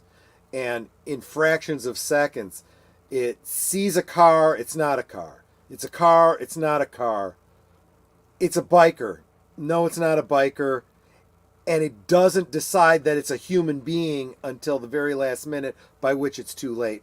And it just fucking killed the person on the bike.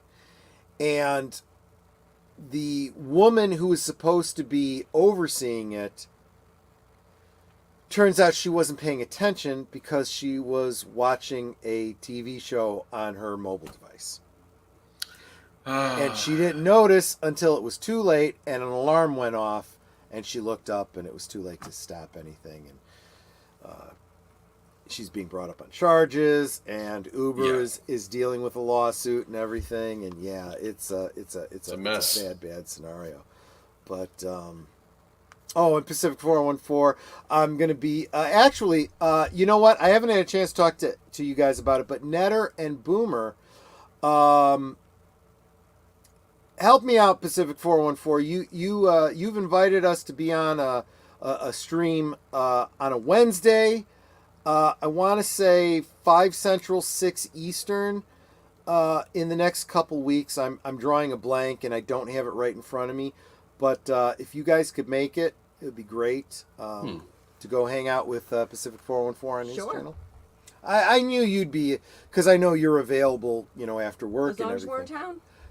Yeah, it's a Wednesday, so we'll be here. I don't know what your work schedule is like, and how 6 o'clock. 4, dear. I know you. I'm talking to Boomer. It depends. Some weeks I'm 4, some weeks I'm 6. But like I said, I'll see. I'll see. Let me know what the date is, and I'll see if I can make it. Yeah, Pacific 414. If you can let us know again. I know that you sent me a DM, but if you could just let me know in the chat, because that would just make it a little easier. And yeah, Adega makes a reference to Johnny Cab. Johnny Cab. Ooh. That thing was fucking creepy. And they seem to redo that in Star Wars too. That was just really creepy, but yeah. Johnny Cab. So I guess that's really my main point here. I see all these articles about people getting killed by robots, and look, people being fucking replaced by robots. I mean, like I said, you keep pushing that minimum wage. I got to have a living wage, or you don't have to work here. We'll just install a robot and fuck you. I'll tell you what, though. Netter heard about somebody walking into the break room at a grocery store, and someone said to him, "What are you doing here?" "I'm taking a break." "You don't work here." "I just went through the self-checkout. I work here." My mother goes, when someone asks her to go to the self-checkout, "You going to take some money off for me?" "No." "Then fuck it. You could put someone to work and bag it up for me. Hell, fucking take it out to my car for me. If I got to do it all myself, you're going to pay me." We can't do that. That's probably what they said, right? Yeah. Well, I'll tell you something. If someone really pushed me on that, I'd be like, "You know what? I don't need to buy this shit here. Goodbye." That's another thing too, people. Remember, you can vote with your wallet, and you can vote with your feet. Just ask Bud Light. How it is to try to run a business without customers. Ask Disney too. Just saying. Target ain't doing so well these days either. Disney has that movie Elemental coming out next week. Oh, that's gonna save them. Yeah. Yeah, It's a Pixar movie. Indiana Jones is this weekend, isn't it? No, it's By the way, next week, hadn't mentioned this to you, Boomer, but next week I'd like to do a similar retrospective on Indiana Jones. You okay with that?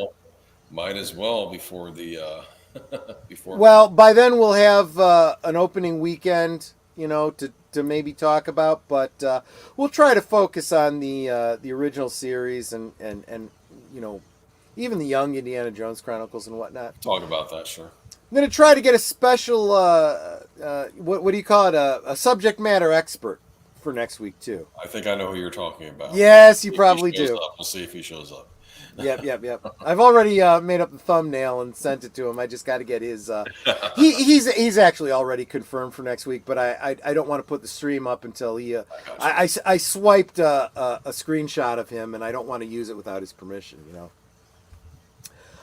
Yeah.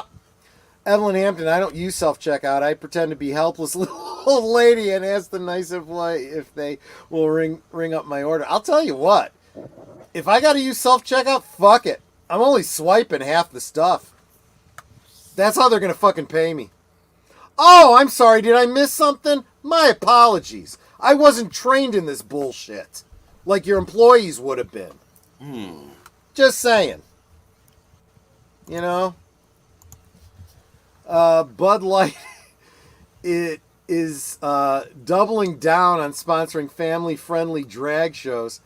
They backed off of that. They had announced that, and then they backed off of it. So literally, they fucked themselves both ways. They lost their core, audience or whatever,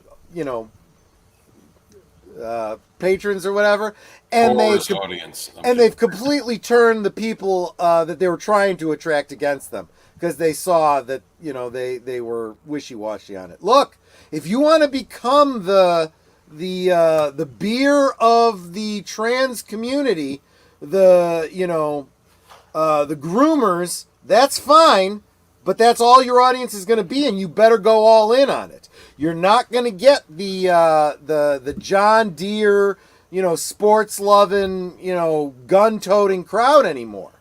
You're not going to get the families that love the Clydesdales and all that kind of shit. They're gone. They are done. Were you ever a fan of light beer? I never liked light beer, to be honest with you. I always thought it was goat piss. Actually, goat piss has a stronger flavor than light beer. But I did used to like the commercials. I loved the Clydesdales at Christmas time. I loved those things. Mm-hmm. I loved Bud is the king of beers.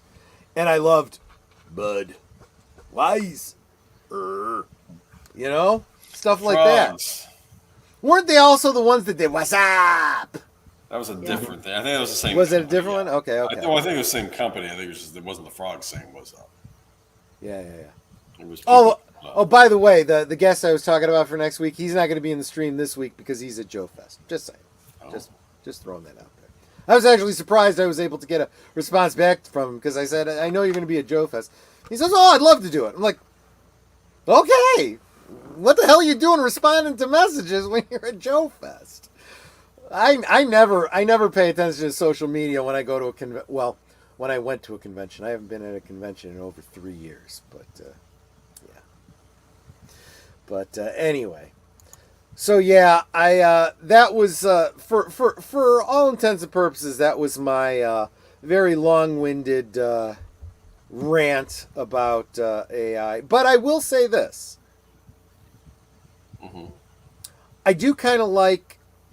And I don't remember which site it is, but the one where you put in inquiries and you get back AI generated artwork,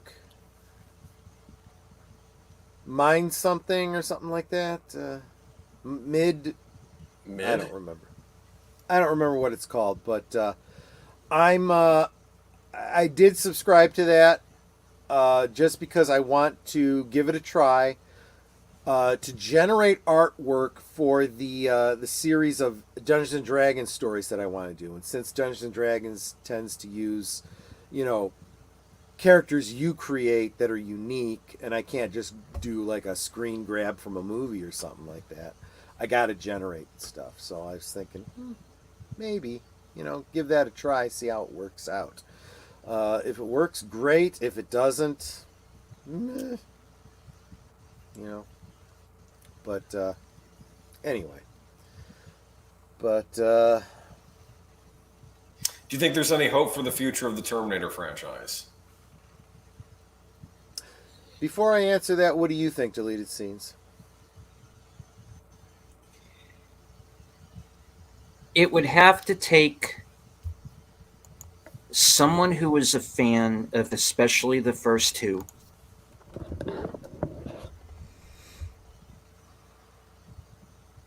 somebody who is not connected with any of the previous films. That means, sorry folks, but I don't want James Cameron involved with another Terminator movie.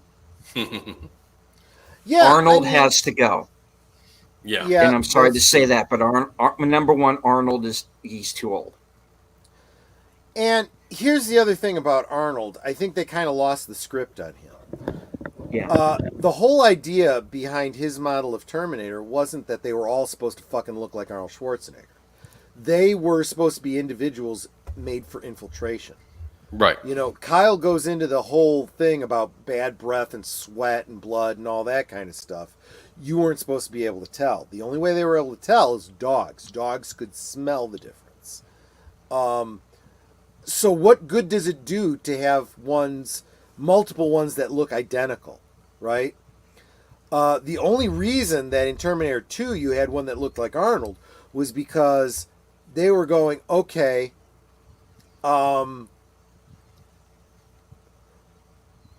actually, I don't even know what the original reason was. The original reason was... It's possible that there may have been a couple that looked the same, but for the most part, they were all supposed to look different. Because right? the second one got reprogrammed in the past. No! I'm sorry, I take this back. No. Now I remember.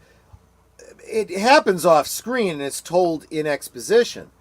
But in the future, in the battle, they send a Terminator that looks like Arnold Schwarzenegger, which was the same model that they sent back in time to kill. So they basically took two of the same robot, sent one back in time to kill him in the past, and they send one in the present to kill him. Basically, they both fail. And I see. Okay. And in the present, they take that model and reprogram it, send it back in time to protect a younger John Connor. Makes sense. Well, then in the past, younger John Connor imprints on it, becomes friends with it, right? Further reprograms it and allows it to start learning, right? Instead of being, static, it begins learning from its experience, which makes it more human, so to speak. And it literally sacrifices itself to protect John Connor because, again, that was its programming, right? So why would you need another Arnold model? Unless, as in Genesis, I think it was Genesis, the argument is that his defenses would be down because he has an emotional connection to this, model of Terminator or whatever. I mean, but honestly, you really want to kill John Connor? They did it right in the Sarah Connor Chronicles. You send someone back that looks like Summer Glau? Yep. His defenses are going to be down. Yeah, that would work on me. Yeah. Yeah, my favorite one was it's like the third movie when Sarah Connor is helping to mend her or something, and Sarah and Glau has to take off her top or whatever, and she's mending the wounds or whatever, and she says something about her objective is to protect John Connor at all costs, and she gets up to leave, and she goes, wait a minute. Maybe you better holster those first. Yes, you probably should. And John might still be a little bit young for double barrel. Just saying. I mean, I know I would be. At 55, I'd be too young for those, let me tell you. Now, the cool thing about the fourth movie is that they played on that. In the Sarah Connor Chronicles, you had a Terminator that was originally human. That's right. And then the fourth movie... because that's one of the reasons why I thought the fourth movie worked. It kind of falls under the paradigm of our current AI, right? So all of our CG is based on motion capture and actual human faces and so forth. Even our AI art. I think the website is called thispersondoesnotexist.com. You go to that website and it'll randomly generate an artificial face that looks 100% real for the most part. Every now and again there's some weird, uncanny artifacts. But for the most part, it looks like a real person, and it's just sampling bits and pieces of other people's faces, to come up with something brand new. These AIs need a real-world analog to build on. So yeah, you're right. Summer Glau's character, and I forget, what the real human being's name was, but yeah, she existed. And apparently, based on Terminator 3, Arnold Schwarzenegger's Terminator model was based on some general or some shit like that. So interesting. Yeah, exactly. Yeah, so there was a deleted scene in that film where they explain that. There was a U, huh? Yeah, he has this some ridiculous kind of Southern accent.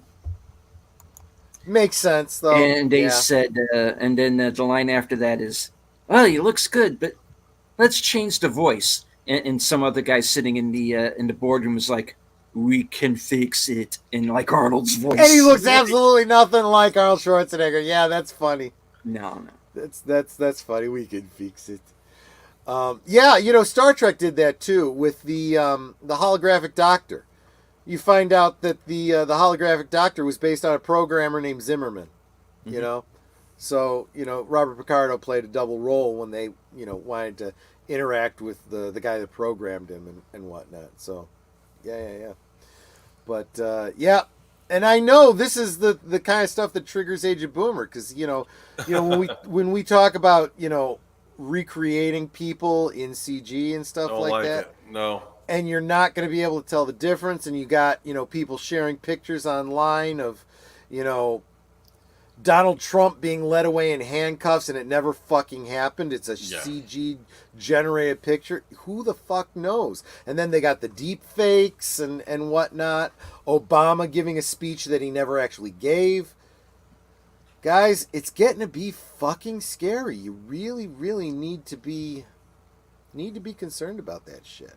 And I have never been against automation. The whole concern about what's going to happen to people's jobs. Everyone's going to be put out of work. Well, these things change, and let's face it. You might lose this job, you'll get another job, and there's always going to be a job for people to design and program and repair the fucking robots, if nothing else.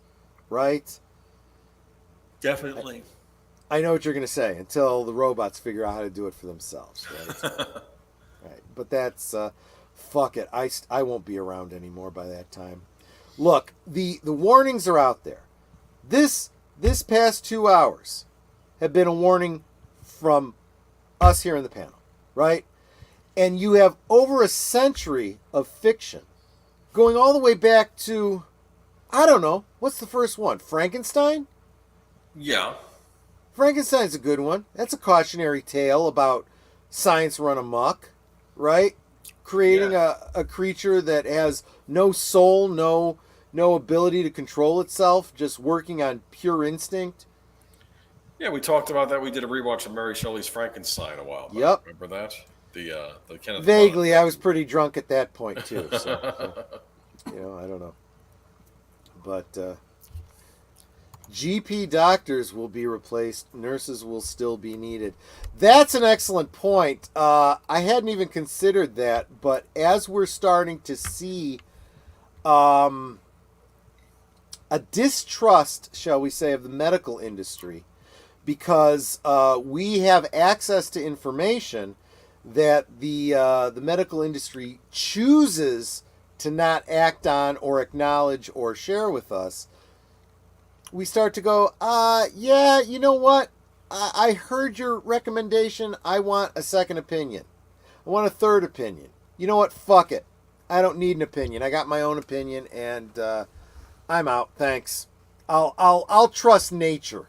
And if I die, fuck it. I'll die. Look, that's what Meatloaf said, right? I'd rather die of natural causes than take whatever it is you're dishing out. And honestly, people were all bent out of shape and upset about it, and I'm like, you know what? I respect it. I really do. Nobody lives forever. Better to die on your own terms, right? But you wouldn't want your brain put an AI version of your brain made, and you could live on forever in cyberspace as a computer version of yourself. This is the same problem you have with the conundrum about teleportation, right? Mm-hmm. If you get teleported, it's a reconstruction of yourself that's made on the other side, and the real you is destroyed. And that clone of you created on the other side thinks and acts and has all your memories, but it's not really you. And then you got to start thinking about, what is consciousness? What is the soul? And it's gotten to the point where asking a question like that, what is the soul? That's no longer a religious philosophical question. As, quantum physicists are starting to consider that consciousness might exist outside of the three-dimensional space that we understand, which gets really into woo-woo territory. It does, but the relationship between science and religion gets closer and closer the more we learn. Just keep that in mind, folks. So yeah. I mean, I'm starting to think more and more along the lines that Thor came up with when he said, what you call religion, we call science, and the two are one and the same. I've said that for a long time. If God created the universe, he created the science that we're learning. So learning the science just brings us closer to understanding God. That's all it does. But put all that aside. You don't even have to go down the route that I'm going. Just look at what you can see and hear and feel, and we're going into some bad times if we don't start listening and paying attention to the warnings that people have been making. People like Isaac Asimov. Yeah. Didn't even get into Isaac Asimov, but check out some of those robot novels. Who was it? And someone in the chat help me out. I'm too foggy to look it up. But who wrote For I Must Scream and I Have No Mouth? Harlan Ellison. Harlan Ellison, thank you very much. Yeah, I should have known that. I met him. He was a character. Let me tell you. I'll bet. Yeah, I've heard some stories. Yeah. Not a fan of Disney. I had a great time with him, but yeah, I could see where some people would have been put off by him, and some of those people deserve to be put off. But that's another story for another time. You should listen to his rants about Disney. He used to do YouTube videos. He would do rants about Disney. I should. I'd probably agree 100% with just about everything he says too. He was way ahead of his time. Sometimes the most forward-thinking people are way ahead of their time. The people you're calling conspiracy theorists and kooks today, 2-3 years later, you find out they were right. Just saying.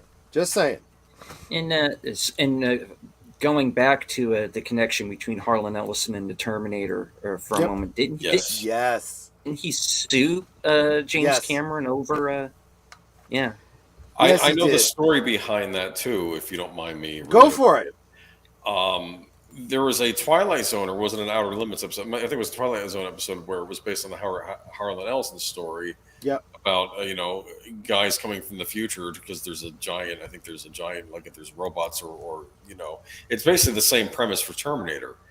And then James Cameron comes out with the movie, and Harlan Ellison says that's a lot like my story, but he let it go, right? Yeah. And then I think James Cameron in an interview was saying how he had ripped off Harlan Ellison, for his Terminator movie, and that got Harlan Ellison mad, and then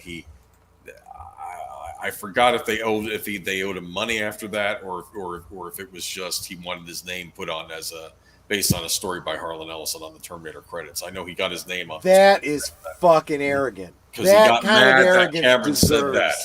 Yeah. He said if Cameron just had not said anything, he just would have let it go. But he got angry about Cameron. Yeah. Your lawyer will always tell you keep your mouth shut. Yeah, and the trouble with Cameron is he's too stuck on himself. A little bit.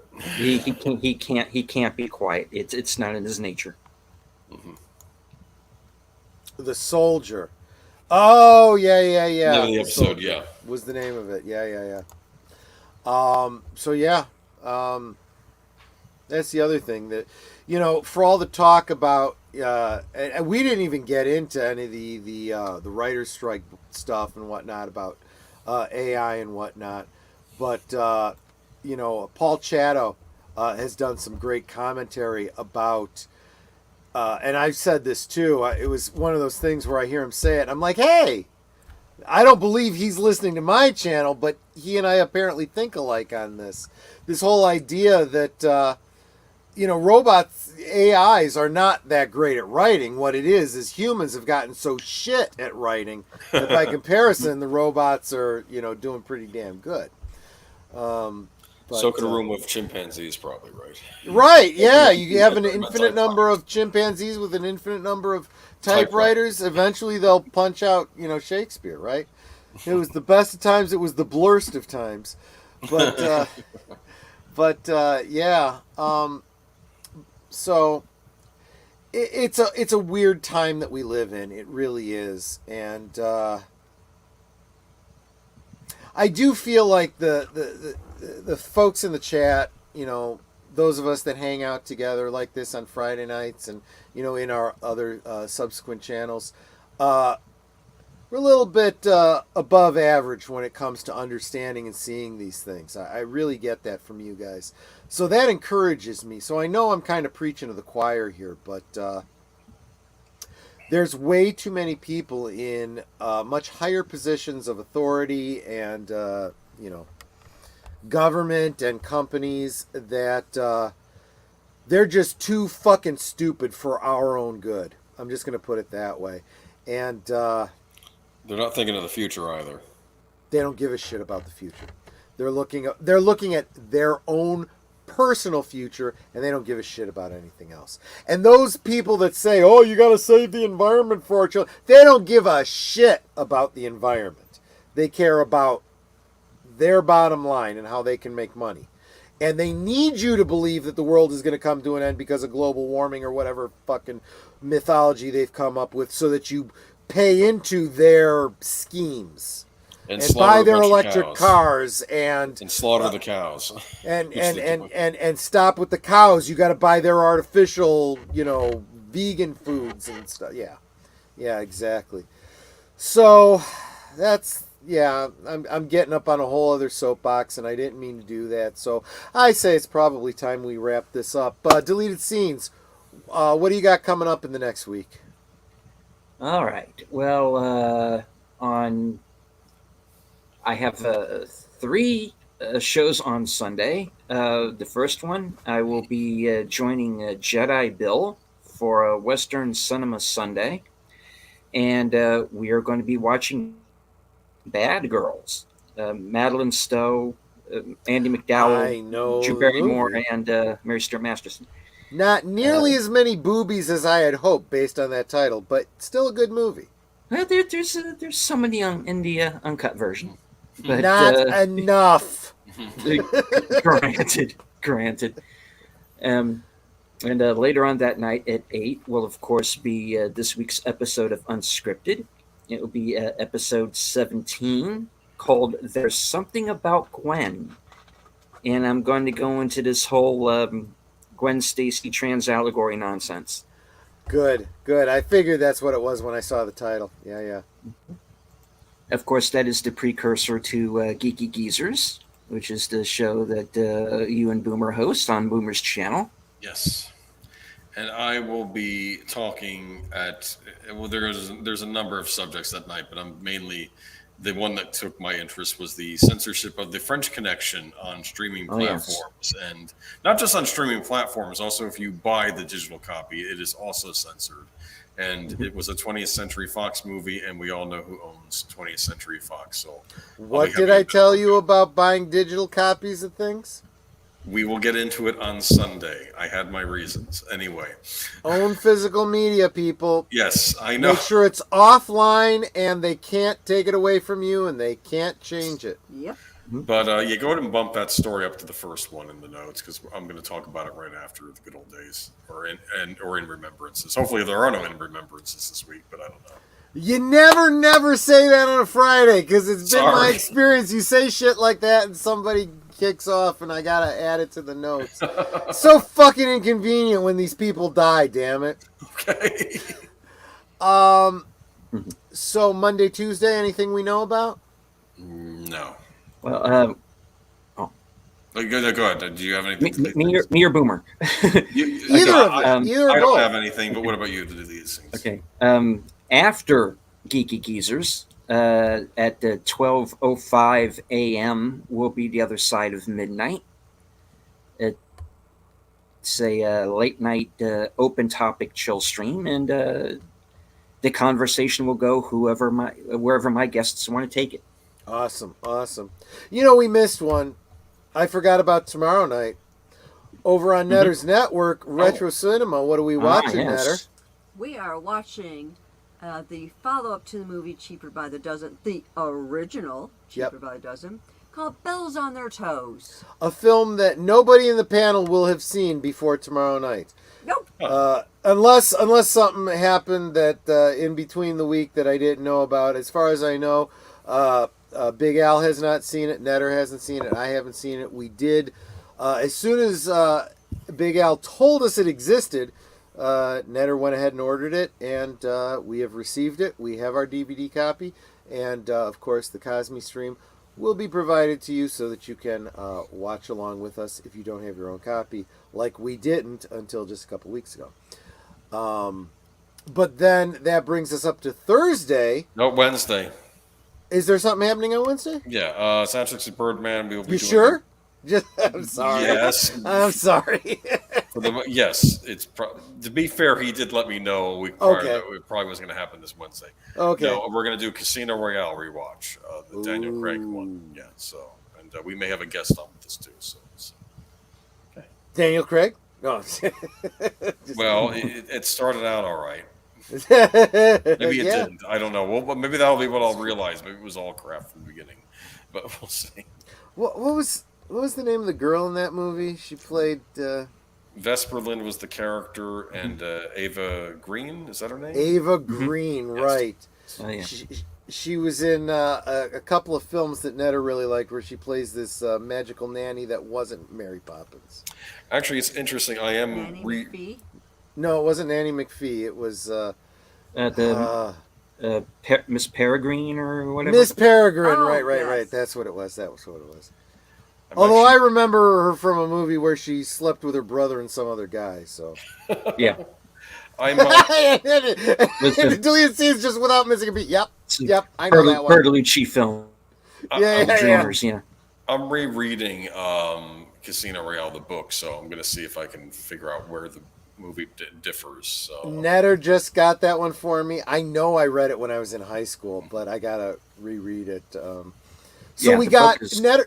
pretty Netter good. got me all the original. Well, not originals, but pre-editing versions of the James Bond Oh, novels. most of them are from the 60s. Yeah, they're all from like the 60s, some of them as late as the 70s, but yeah, they're all early versions, pre-woke, and if for no other reason, I just want to have access to them, but I've started rereading Casino Royale, and I haven't gotten to the martini scene yet, and I'm probably going to Cringe. probably want a martini afterwards. Yeah, so that's something coming up. But yep. So that's Wednesday. So and Thursday on Thursday Things on Netter's Network. Netter. I will be having special guest Logical Spock. Logical Spock, who was, I don't know if he's still here, but he was in the chat. He's become a regular in the chat. Always great to see him. We're going to get a chance to meet him face to face, which will be really nice. And you will all get to meet him as well next Thursday on Netter's Network, which brings us around to next Friday. As I said earlier in the stream, we'll be doing a retrospective on Indiana Jones. Which means we'll probably at least touch on whatever the box office has been, the box office news for Indiana Jones this weekend. But we are going to be more focusing on the classic trilogy. Maybe give some mention to the fact that they made an attempt at a fourth movie, and an even less half-hearted attempt at a fifth movie. Probably mention the Indiana Jones Chronicles, and as I said, I'm expecting to have a subject matter expert. Come on, you guys all know it's Michael French from Retroblasting. Just waiting on his sign off on the thumbnail before I can put it up, because I am using a picture I grabbed from one of his videos, so I want his approval first. But those of you, everyone who follows me should probably already be following Retroblasting, and if you do, he's a hardcore Indiana Jones fan, to the point where he has reproduced the costume for every iteration of films. He's got the hat from Raiders, which is different from the other two movies, but he's got the Raiders hat, as close as you can get to a replica of that. He has a custom-made bullwhip that is made by the same guy that made the original bullwhip for Indiana Jones, and he has learned how to use it. And he's got a video up on his channel showing how he cracks it, and he says that's how you crack a bullwhip. He did that particular video just kind of little snark at Hasbro for coming up with this dumbass, party favorite toy that's supposed to replicate the role-playing element of the whip, and it's like, it's cringe. It's terrible cringe. But yeah. So that is next week Friday, which brings us around to next Sunday. Big Al, James Garner June, where we will be watching the Support Your Local Gunfighter. And again, I'll have the link on Cosme so you can watch along with us. So that is the week plus 1 day coming up. Have I missed anything, guys? Anything else you guys wanted to talk about before we end it? No, I think you got it. Fair enough. Deleted scenes? No, I think we're good. Next week's drink will be, well, I'm not going to tell you what next week's drink is. You're going to have to tune in to find out. Another drink, another song, and it's all thanks to Connie Cleary. If you want to buy me a drink, the link is below to the PayPal. Buy me a drink, and in the comments when you pay for that drink, you just tell me what it is you want me to drink. Is it Manhattan? A martini? If you give me something real obscure that I can't find online, maybe give me a recipe so I can make the drink, and that's what my drink of the night will be. And if I can figure out a good song to go with it, I'll sing a song specifically for you. Well, you're going to have Connie Cleary 2 weeks in a row because she gave us another donation to your drink fund. Did she? She didn't say what drink. So, Connie, if you're still in the chat, name a second drink that you would like Troy to have. I mean, the drink that you chose for next week, I do enjoy. I would drink it 2 weeks in a row. But if you have another drink you'd like me to drink, let me know. And I will... Or just make something up and we'll make him drink it. Also linked below, I did mention in my opening monologue, How to Drink, a channel that I really enjoy. He did specifically linked below is a stream of his where he had Chat GPT and the one that does pictures invent original drinks. And they were weird and scary. I'm not going to say they were bad, but it's a video you should probably check out. I like weird and scary. Actually, one of them he had it. The first one he has create me an original drink that Rick Deckard would drink, and what it came up with actually apparently wasn't bad, and I might be wanting to try that one day. And well, you just got to check it out. It was very on point, to the point of being scary. Definitely worth checking out. But I don't know, Mas, you're going to have to put out for a drink. I would like to think that over the past 2 hours, especially with the addition of a song, is kind of putting out. You might have to show some side boob, Nobody wants to see that, let's be honest. I am still thinking about starting ornery fans. Just saying. But besides, I can't contribute to the delinquency of a minor. That's ridiculous, but I will accept that with thanks. Not a minor. Haven't been in a long time. Fuck. You know what? After John and Connie bought me a drink this past week, Netter and I went to Binny's to stock up, and they didn't card us or nothing, and I was disappointed. Kind of hurt my feelings. But what are you going to do? Obviously, when you see this much gray in the beard, nobody's doing that trying to fake somebody out. But the week prior, we bought a bottle of something at Meijer, and they carded us. At Meijer they do. At the drug at the booze place they don't. How crazy is that? But and Connie's gonna DM us with whatever poison she wants me to imbibe. That's awesome. Thanks so much, Connie. Well, that's all I've got. So Netter, you want to take us out? Absolutely. You know what I always say. I do. We can talk amongst ourselves, and that's all well, good, and fun. But it is so much more fun when you guys are joining us in the chat and you're dropping your comments, your questions, your trivia, just being goofy, whatever it may be. And it doesn't feel like we're separated by miles or continents in some cases. It feels like we're just hanging out in the same room, enjoying each other's company, and having a great time. Yep. And we really do appreciate that you've decided to spend these last couple of hours with us. You could be doing on a anything, Friday but you're night, here yeah. with us. And you're not just our friends. You are our family. We love you guys, and we appreciate you being here with us. So thank you. Yep, I ditto everything she said. You guys are awesome. Buying me drinks, keeping me drunk. That's always going to score points with me.